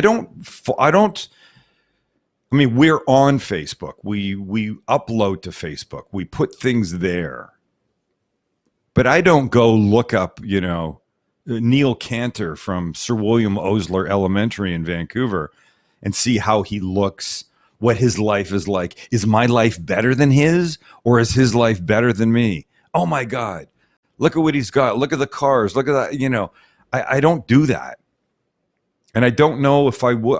I really want to believe, Greg, that I would not do it if I did not have some kind of job that almost required it.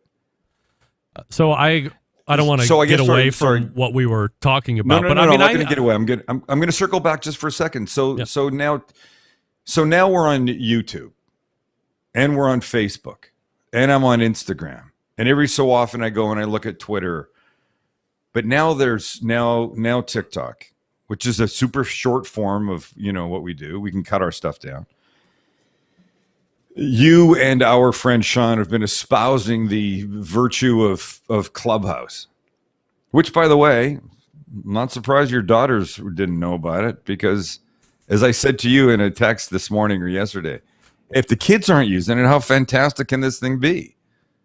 So I don't know. Look, we have not, to be honest, paid a whole lot of attention to it. And I only feel like I should when I hear you go, well, Malcolm's got 1 million people.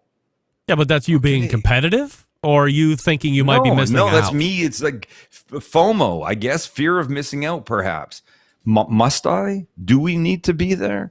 Is 3 million subscribers and us posting 3 times a week, shot beautifully, I might add? Yes. Is that not enough? Must I also be putting 15-second clips of the lamb or the the grilled cheese and roasted tomato garlic chipotle soup that we made today, which, by the way, will be out probably sometime next weekend. I'm telling you, the difference between good tomato soup and outstanding tomato soup is a little chipotle paste, a little. So I'm so torn. If I told you, look, it's no surprise to you that you have years and years of perfectly documented content, shot well, you talk well, as a talent. Your son's doing it very well, putting it all together.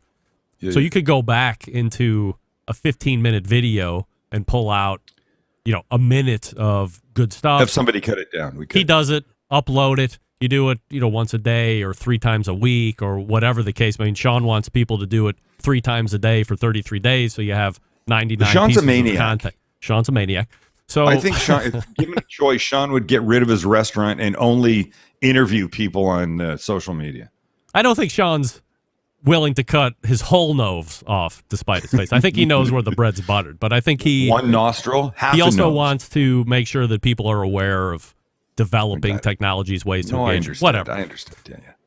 But since you have that kind of backlog of content, I could sit here and make an argument that it would be real easy to have somebody come in, pay somebody, or get an intern. And all they do is cut up Sam videos and away he goes. And all of a sudden now you have 17 million TikTok followers. And, does that open up?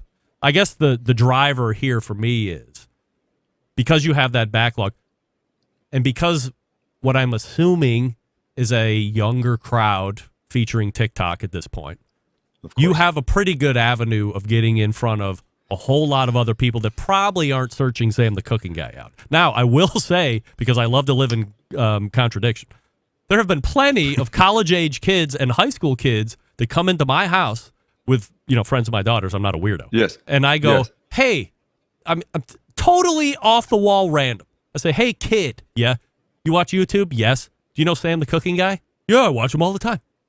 15-year-old kid, 18-year-old kid, 21-year-old kid. So I totally understand you're reaching the ages, but this could be an even bigger eyeball. But listen, here's a question. When is enough enough?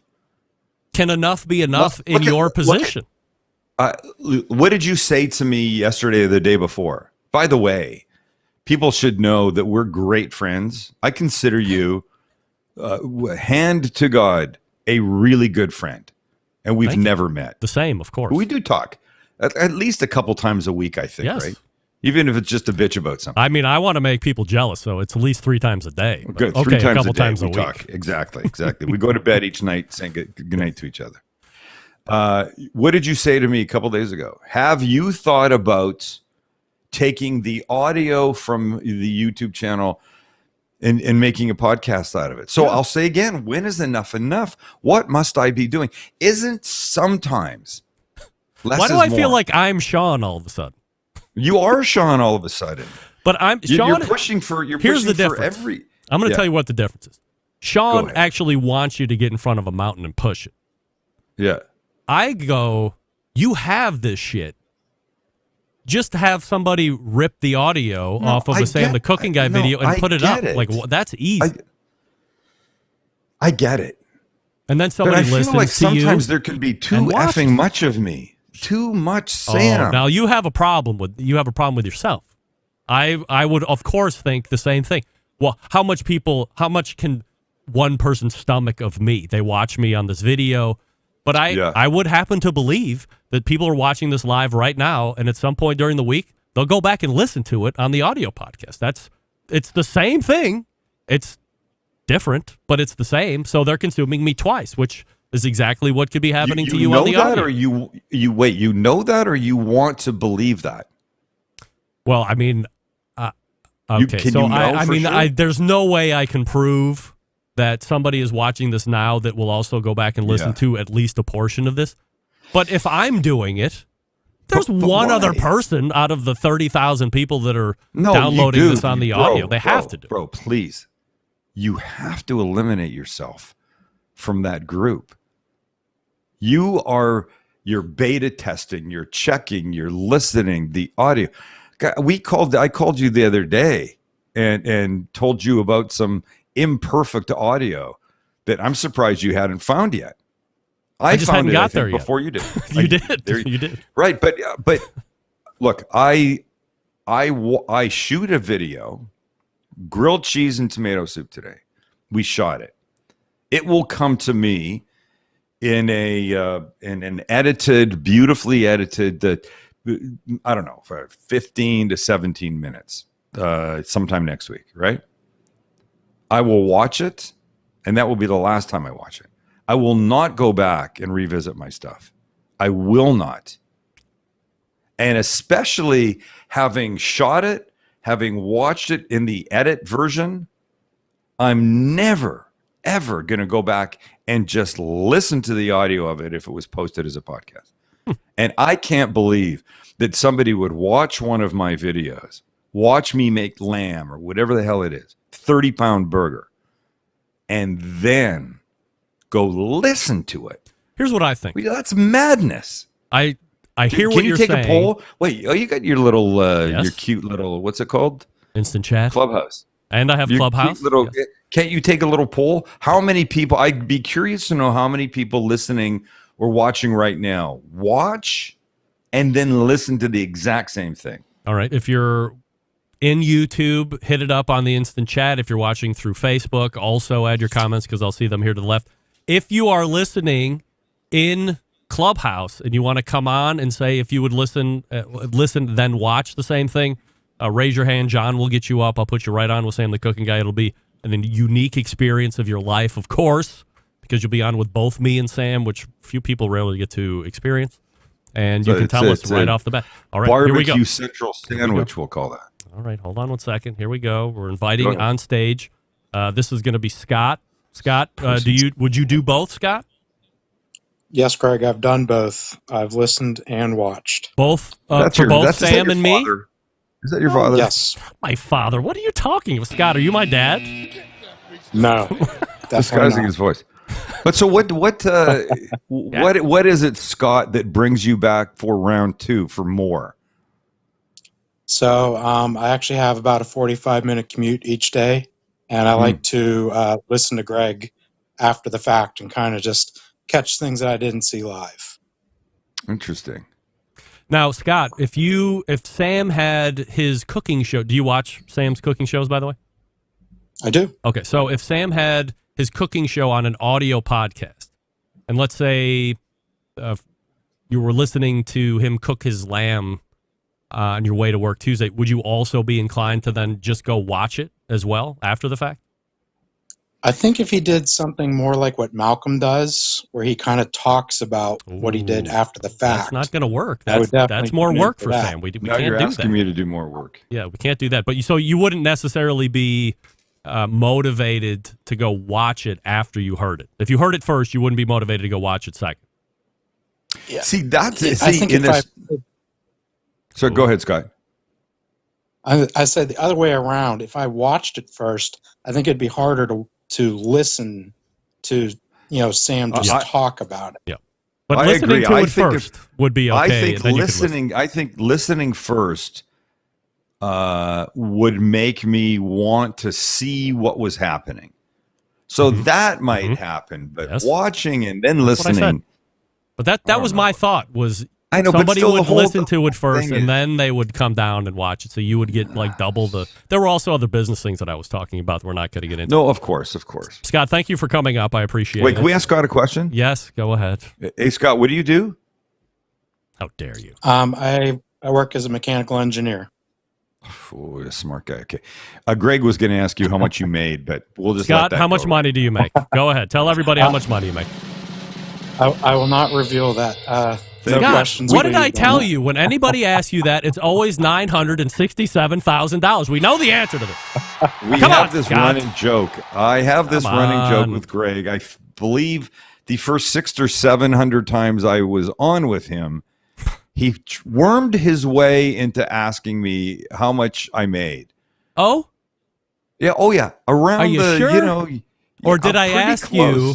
Did I ask you how many knives did you sell, and you wouldn't tell me how many knives you sold? Does that not equate to the same thing?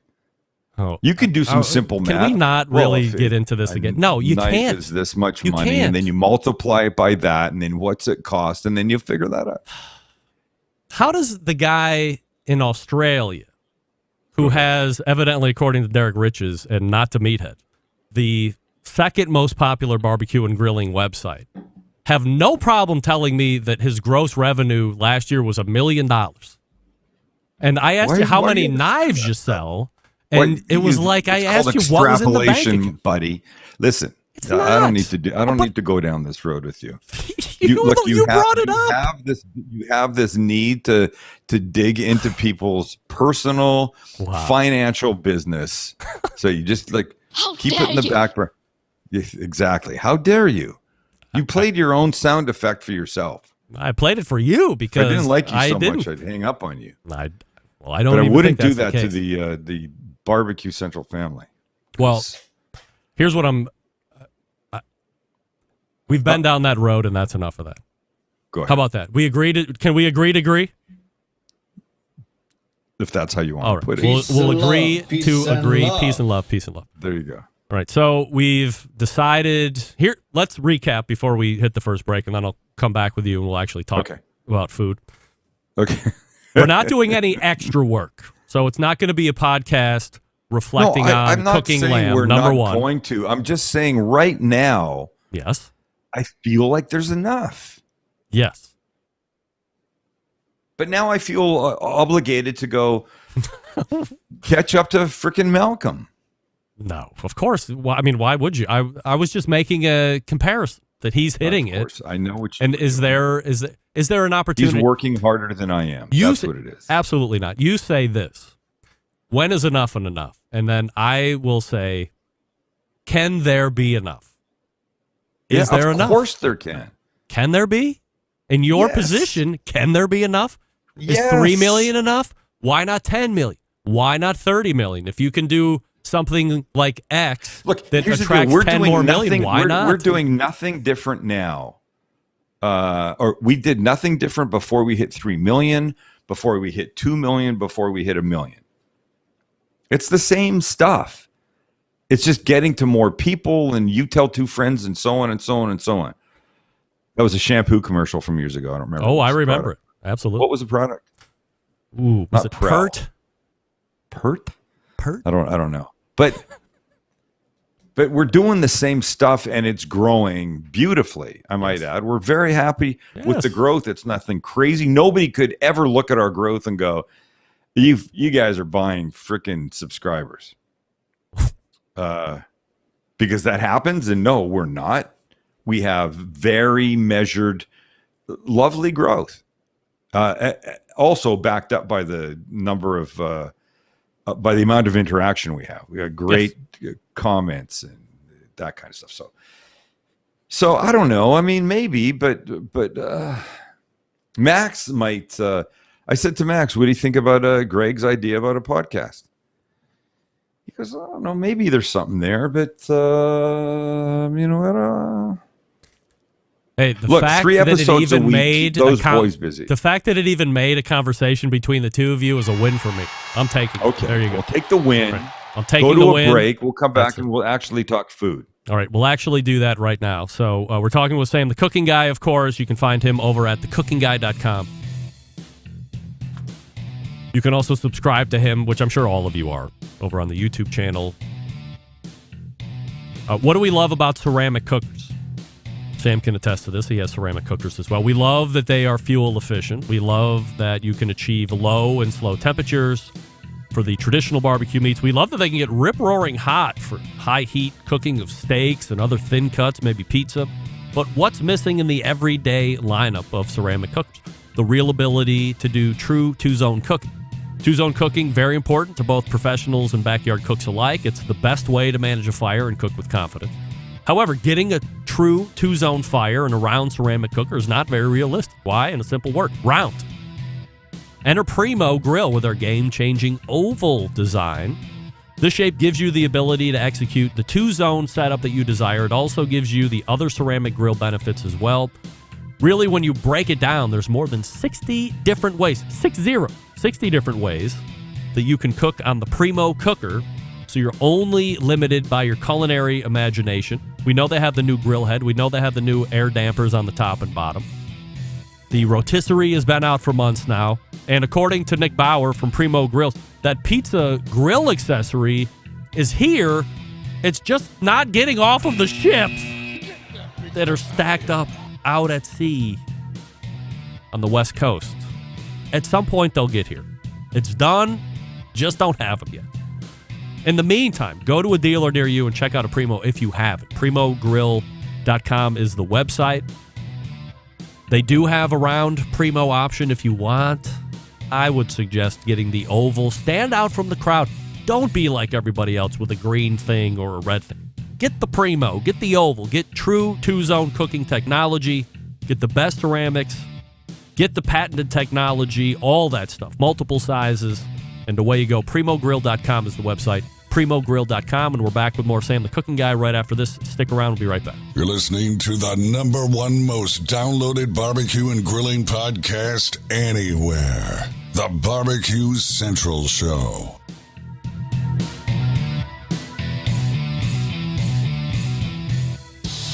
Celebrating over 10 years of prolific and unparalleled live fire barbecue and grilling talk. And yes, it's still being done from Cleveland, Ohio. You're listening to the Barbecue Central Show. Hey, welcome back. This portion being brought to you by Smithfield.com. You can get tips and tricks from championship pitmasters like Chris Lilly, Darren Worth, Ernest Cervantes, Giles Cridlin. Mouthwatering recipes, flavors, and no artificial ingredients. Smithfield Fresh Pork, quite simply some of the finest pork money can buy. A trusted choice of world championship pitmasters, recent competitions, and at home. Also hacks like me. I use Smithfield all the time. If you are a committed cook, go to smokingwithsmithfield.com and report your first place finishes on shoulder and ribs.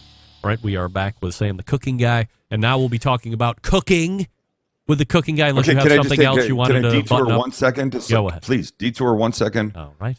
While you were Can talking I about talk? the 1 second. Please. Exactly. We have to do a While you segment were on that someday. Can we do a segment on that? 100%. Oh my God. I'll give you the behind the scenes. It's going to be everything. Great. Okay. I'll give you everything that Malcolm does on his whatever he does after the fact thing that Scott in Canada or wherever he was from loves. I just went to Primo Grills while you were talking about it. All right. The last time I heard you talking about it, I was in my car. I couldn't do that. And I went now. I think they need to make a change to their website. Go ahead. Because I believe this oval shape is genius. All right. I really do. But it is not obvious from their homepage. It is not obvious that that's one of the things that makes them stand out. So if I was you, or if I was Mr. Primo, Nick, as I imagine there is, I would play that part up because that really sets them apart. All right, duly noted. I'm taking notes. I will. And I'm not seeing that because look at there's how many round ceramic cookers are there? All of 6,000? Yeah. Yeah. What makes Primo different? The shape, and that is not self-evident from their website, and it's certainly not from a picture like that. Can you tell that that's oval shaped? I'm not necessarily. No, but not at all. You know, this is what happens. I fall into me being a guy that just knows stuff, and then inherently, I guess I would then also assume that if somebody's looking up a Primo, they would know that that's the difference. But that's not a good way for me to think. No, I operate under this. When I'm doing something on the show, the YouTube channel, I find I repeat myself about certain things fairly often, but I do that because I know there's always new people or there's old people that haven't heard that. And I believe I teach as much as entertain. Mm-hmm. And you might watch me and go, the guy's a fucking idiot and he doesn't really know and he's not trained and none of that shit. But I really do believe that I teach and I want people to know these things. So I find myself repeating. You can never assume that what you know other people know. I think the Primo people assume that when you get to their site, you're going to know their stuff is oval. I think they need to work on that. Anyway. I will send that note to Nick Bauer. He is a very diligent businessman, and I'm sure he will take it under advisement. You will probably see a complete site refresh in the next 48 hours. Now, let's talk about food. So one of my favorite things, and usually this is me showing my ass to Stephen Reichlin, who has now become well-versed in me going, I don't know about this or I don't know about that. You show your ass to Stephen Reichlin? Isn't that a little personal, though? Yeah, well, you know what I mean. So he's been on the show forever, so he doesn't care. And I think at first he was like, wow, this guy is a complete idiot when it comes to palate and food experience. And then he was probably like, wow, how refreshing that after this many years he continues to tell me what an idiot he is.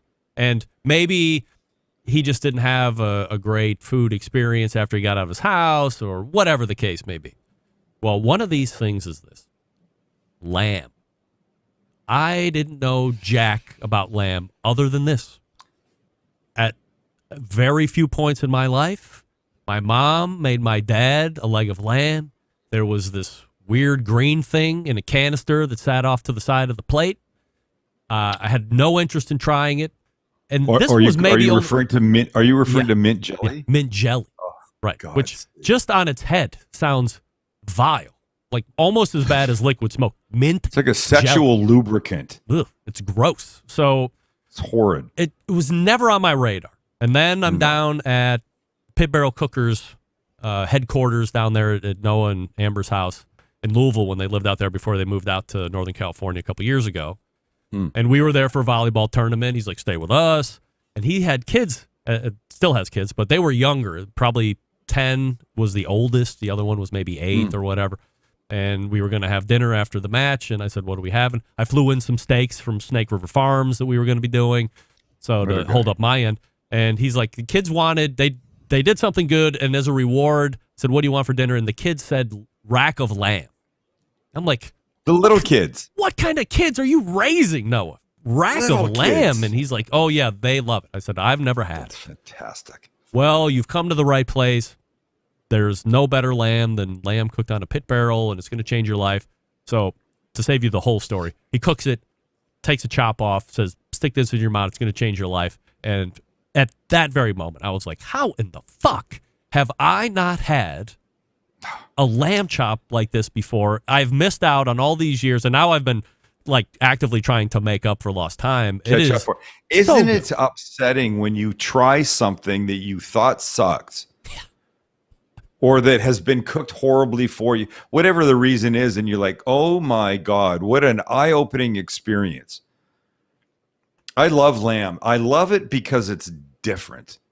Because it clearly is not chicken. Clearly it is not pork. It is not beef. Right. It is, I hate to use the term, it is a little gamey, but in the best sense ever. And I think a lot of people hear gamey and they think, gamey is a polite word for bad. For me, it's like something. It's a little gamey, which means it's not that great. It's not that great. No, it is so great. And one of my favorite parts of lamb is the fat on the edge. I mean, I love fat on the edge of a ribeye, whatever. But the lamb is just so great. So we made it recently. You're bringing this up. We did not use mint jelly. I mentioned it. My father was a mint jelly fan. It's horrible looking. I don't understand it, but he loved it. It seems fake to me, but he loved it. He's dead now, so what does that tell you? Look what mint jelly did to my father. Killed him. Killed my father. Shame on mint jelly. He was 87, but still killed him.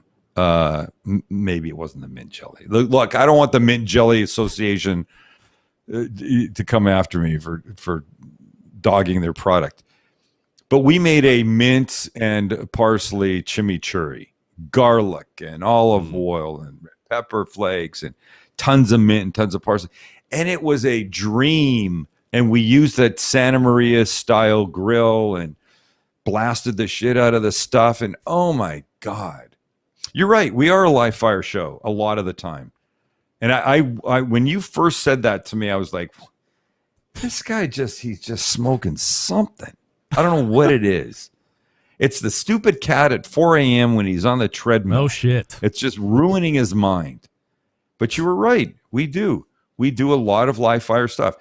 Well, we're the only cooking show, I think, that cooks outside 100% of the time. 100% of the time. Like every once in a while, you might run something into the oven, but by and large, it is outside. I go like this. People go, shouldn't you cook inside? I go, no. It looks better out there. The lighting's better. It feels better. I've got all my toys around me. I don't have to do that. And do you need to see me put something in the oven?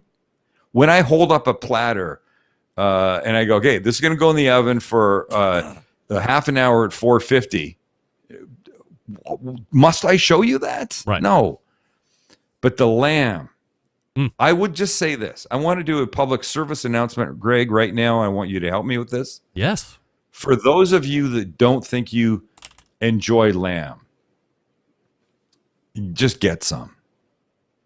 And don't go crazy and get like a whole leg and bones and shit like that. No, get a rack or get chops or rib chops or whatever it is. And don't F them up. Don't cook them too much. What would you say? I know. What did you tell me? You were like 130 and then you something? Yeah, I go to 125 internal and then I'll take them off. Then they're going to get some rest time because I'm collecting all the other stuff. So they might bump up towards 130. I will say that you can go over on lamb, and then it is not as pleasant of an experience. If you like the flavor of that, then you'll be okay.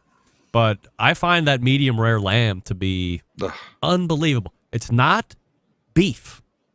And as you said, it's not pork. No, it is it's not. own It delicious, stands on its own. tender, flavorful, fatty, meaty, just incredible. We make lamb burgers all the time. Ground lamb. Really? Yeah. Oh, so great. Do you do lamb burgers at Samburgers? No, we don't. We have our blend. We have chicken that we grind. We have salmon that we grind. And we have Beyond. But Kelly loves a lamb burger with a little bit of really finely diced red onion in it. A little bit of oregano, cook it perfectly so it's still, medium-ish, medium-rare-ish. And then she likes a nice, thin, wide piece of feta on top of that and Dijon mustard on the side for dipping. There's no bun. It's just the burger patty by itself, and it is so delicious. But I say this all the time, and I think people think it's a throwaway line. At the end of our episodes, I say, don't eat the same thing all the time. Work to try and find something new to cook at least once every couple of weeks, maybe once a week. By the end of the year, you've got a bunch of new stuff in your pocket that you know how to do. But if you're not a lamb person, you really need to get it into your rotation. You really do. It is that good. Not to pimp out. By the way, not sponsored by the Lamb Council or anything like that. Neither am I, and not to pimp out the pit barrel cooker. But if you get your lamb, so I was getting it at Costco before I let the membership laugh because our meat department went to shit. So I can get it at BJ's Wholesale Club, which is much closer than the Costco was. And it's probably sourced from the same place in New Zealand or, wherever the hell it is. I think you muted yourself. When you get it home, no.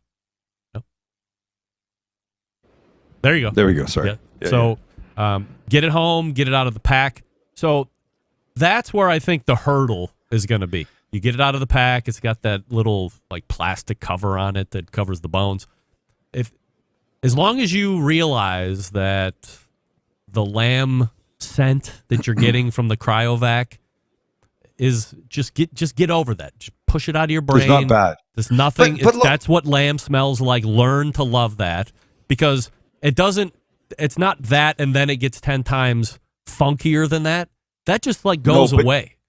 No, but I would argue, Greg, that anything that you take out of a cryovac, a plastic thing, anything, chicken, sometimes I'll get chicken, I'll take it out of the bag and I'm like, holy shit, this is bad chicken. Yeah. And 2 minutes later, it's fine. It has no smell. But you really just do this. Get some lamb. I don't care really what it is. Some kind of chop, little bone situation thing. A little oil, some salt and pepper. Throw it on something screaming hot. Turn it a bunch of times. Yeah. Yank it when it's about 130. If you've got some mustard or rosemary, whatever, just start eating it. You will fall in love. Smoking Joe's Barbecue Pit says lamb smells and tastes like gas. I don't even Joe, know what that you means. have to be doing lamb the wrong way, Joe, if you think it smells and tastes like gas. I He's will admit, shoving it up his ass and then he's cooking it. Well, we can't confirm or deny that, but there are clues that we're following. The first time I did it after I got home from Louisville, I was a little taken aback getting it out of the cryovac. But as you said, everything smells when it's coming out of the cryovac. it does. Had it seasoned up, got the grill done, cooked it on the pit barrel.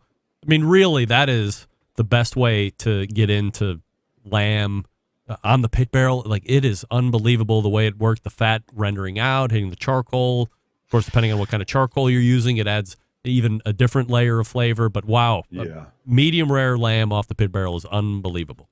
It's kind of unbelievable. Look, I think there's a lot of things that people just don't understand. I'm a very big fan of salmon. We have it probably once a week, sometimes more if we have company in the house. And I run into people all the time that clearly admit to hating hating salmon. It's like, I don't know that it's the salmon that you don't like. I think maybe it's the way you've been cooking it, or it's been cooked for you. And we're Jewish. Salmon is almost our people's safe food. We can eat it. A rabbi can come over. A priest can come over. A vegetarian can come over. A monk can come. Everybody can eat salmon. That being said, I grew up not in my home, but going to other Jewish homes, having salmon just absolutely ruined. Cooked you can go to a sushi restaurant and eat raw salmon. It's the best thing ever. And then you go to your Aunt Ruth's house and she you're like, she didn't cook it enough. Go, wait a minute. You ate it raw last night. Now it's not cooked enough. Undercook it. Keep it medium rare. But people need to have stuff cooked for them sometimes that to show them that they can enjoy these things. And I think there's lamb people out there that think it's stinky, it's weird, it doesn't taste like anything else. And by the way, that's the reason to have it. Because it's not like rabbit or something that tastes. Right. Everything they say tastes like chicken. No, be thankful it doesn't taste like chicken. Be thankful it doesn't taste like beef. It's its own very distinctive thing that is so delicious. Sam, what should I be making for dinner tomorrow night as we close the show? I would do the what I'm about to make for Kelly right now is the tomato soup, roasted tomato. I'll send you the recipe. Roasted tomato, roasted garlic, tomato soup, little bit of thyme with the little tomato paste and chipotle paste and a great grilled cheese. And the grilled cheese that we made for this today, I mixed mayo and garlic, and that went on the outside of the grilled cheese instead of butter. Yes. And then 3 cheeses inside, along with the bacon onion jam that we put in our burgers at Sandburgers. Bacon onion jam, 3 different cheeses mixed together, and the mayo garlic on the outside. Honestly, that with this soup was maybe one of the best bites of food I've had in a long time. I think I said that. You should be watching Sam's videos on YouTube, of course. Go to youtube.com, search The Cooking Guy, subscribe if you're not there. Go to his website, thecookingguy.com, and then is it shop.stcg.com for all the knives, apparel, and all this stuff? Seriously, if I wasn't married, I'd be moving to Cleveland and shacking up with you. We'd be living a whole different life, pal. And I'm Wouldn't okay we, with that. buddy? I'm okay Wouldn't with that. we? Nothing wrong with that. If there's anybody, it would be you, no doubt about it. Also, on the first Tuesday of every month in the second hour, you can see him right here on the show at Sam the Cooking Guy. Sam, always appreciate the time. Thanks, buddy. You got it. There he is. Sam the Cooking Guy. And I got time to do this, and then we'll get on out. Vortic Watch, that's right, a small batch custom watch manufacturing and vintage restoration company located in northern Colorado. They take antique American pocket watches and turn them into wristwatches, like this. Their mission, preserve and enhance the legacy of manufacturing excellence in America. In order to do that, they combine traditional and cutting-edge technology to create unique quality functional timepieces with exceptional value. And the coolest part, as we know, each watch that they make is unique and one of a kind. Vortic, founded on the motto that America wasn't assembled, it was built. Check out vorticwatches.com for more information. By the way, a lot of you asked me about when they're going to be coming back out with the railroad size watch or the railroad style watch. And I was told by Bella Risley over at Vortic that they should have everything prototyped and ready to go at the end of quarter four here, as we're beginning quarter four now. So I would assume they'll be able to start fulfilling requests at some point Q1, Q2 of 2022. So we'll see how that goes. Maybe we can have RT Custer on and get a follow-up with him here as the year closes out. So we thank the friends over at Vortic Watch.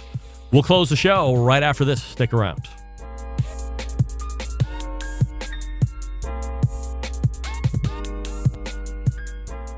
Whole packers, full racks, legs and thighs, injecting butts. If you've never heard this before, you might think you found the best XXX show ever. Let's get back to the most homoerotic host out there today, Greg Rempe. All right, welcome back, and we thank Sam, the cooking guy, for joining me. Of course, you can follow him over at thecookingguy.com on social media and subscribe to him on YouTube. All the way back in the first hour was Malcom Reed joining us for his monthly appearance, How to BBQ Right, or howtobbqright.com, his website. And subscribe to him on YouTube as well if you haven't done so already. Then it was first timer of the show, Suzann Moskowitz from the Moskowitz Firm right here in Cleveland, Ohio, or Greater Cleveland. I think it's Shaker. Keep, K-E-E-P, Keep TM, like trademark, keeptm.com, her website.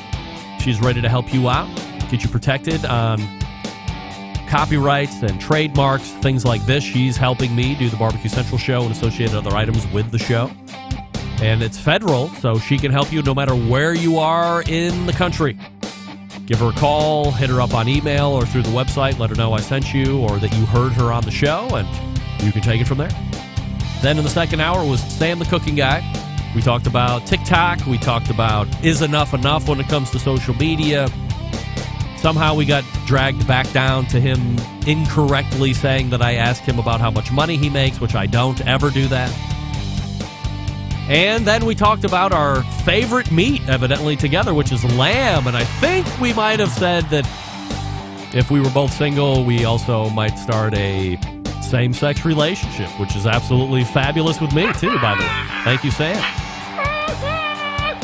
Big show planned for you next week. Meathead is in, abridged. We will have Robert Moss as well. And then 2 weeks of business. Will Ford from Launch Boom is going to be on next week. If you have a product, if you have something that you've always thought about crowdfunding, you want to know how to do it, or you want to be successful at it, next week is going to blow your mind. It's going to be unbelievable. So, how do I always leave you? September 11th, 2001. I will never forget. Until next Tuesday at 9 p.m. Eastern, this is your program host and proud U.S. American, Greg Rempe. Good night now.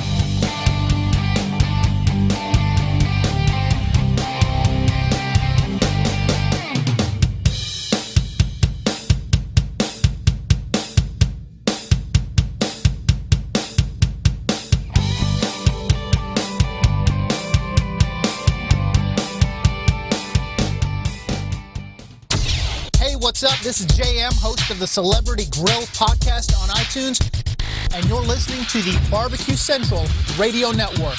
All barbecue and grilling, all the time.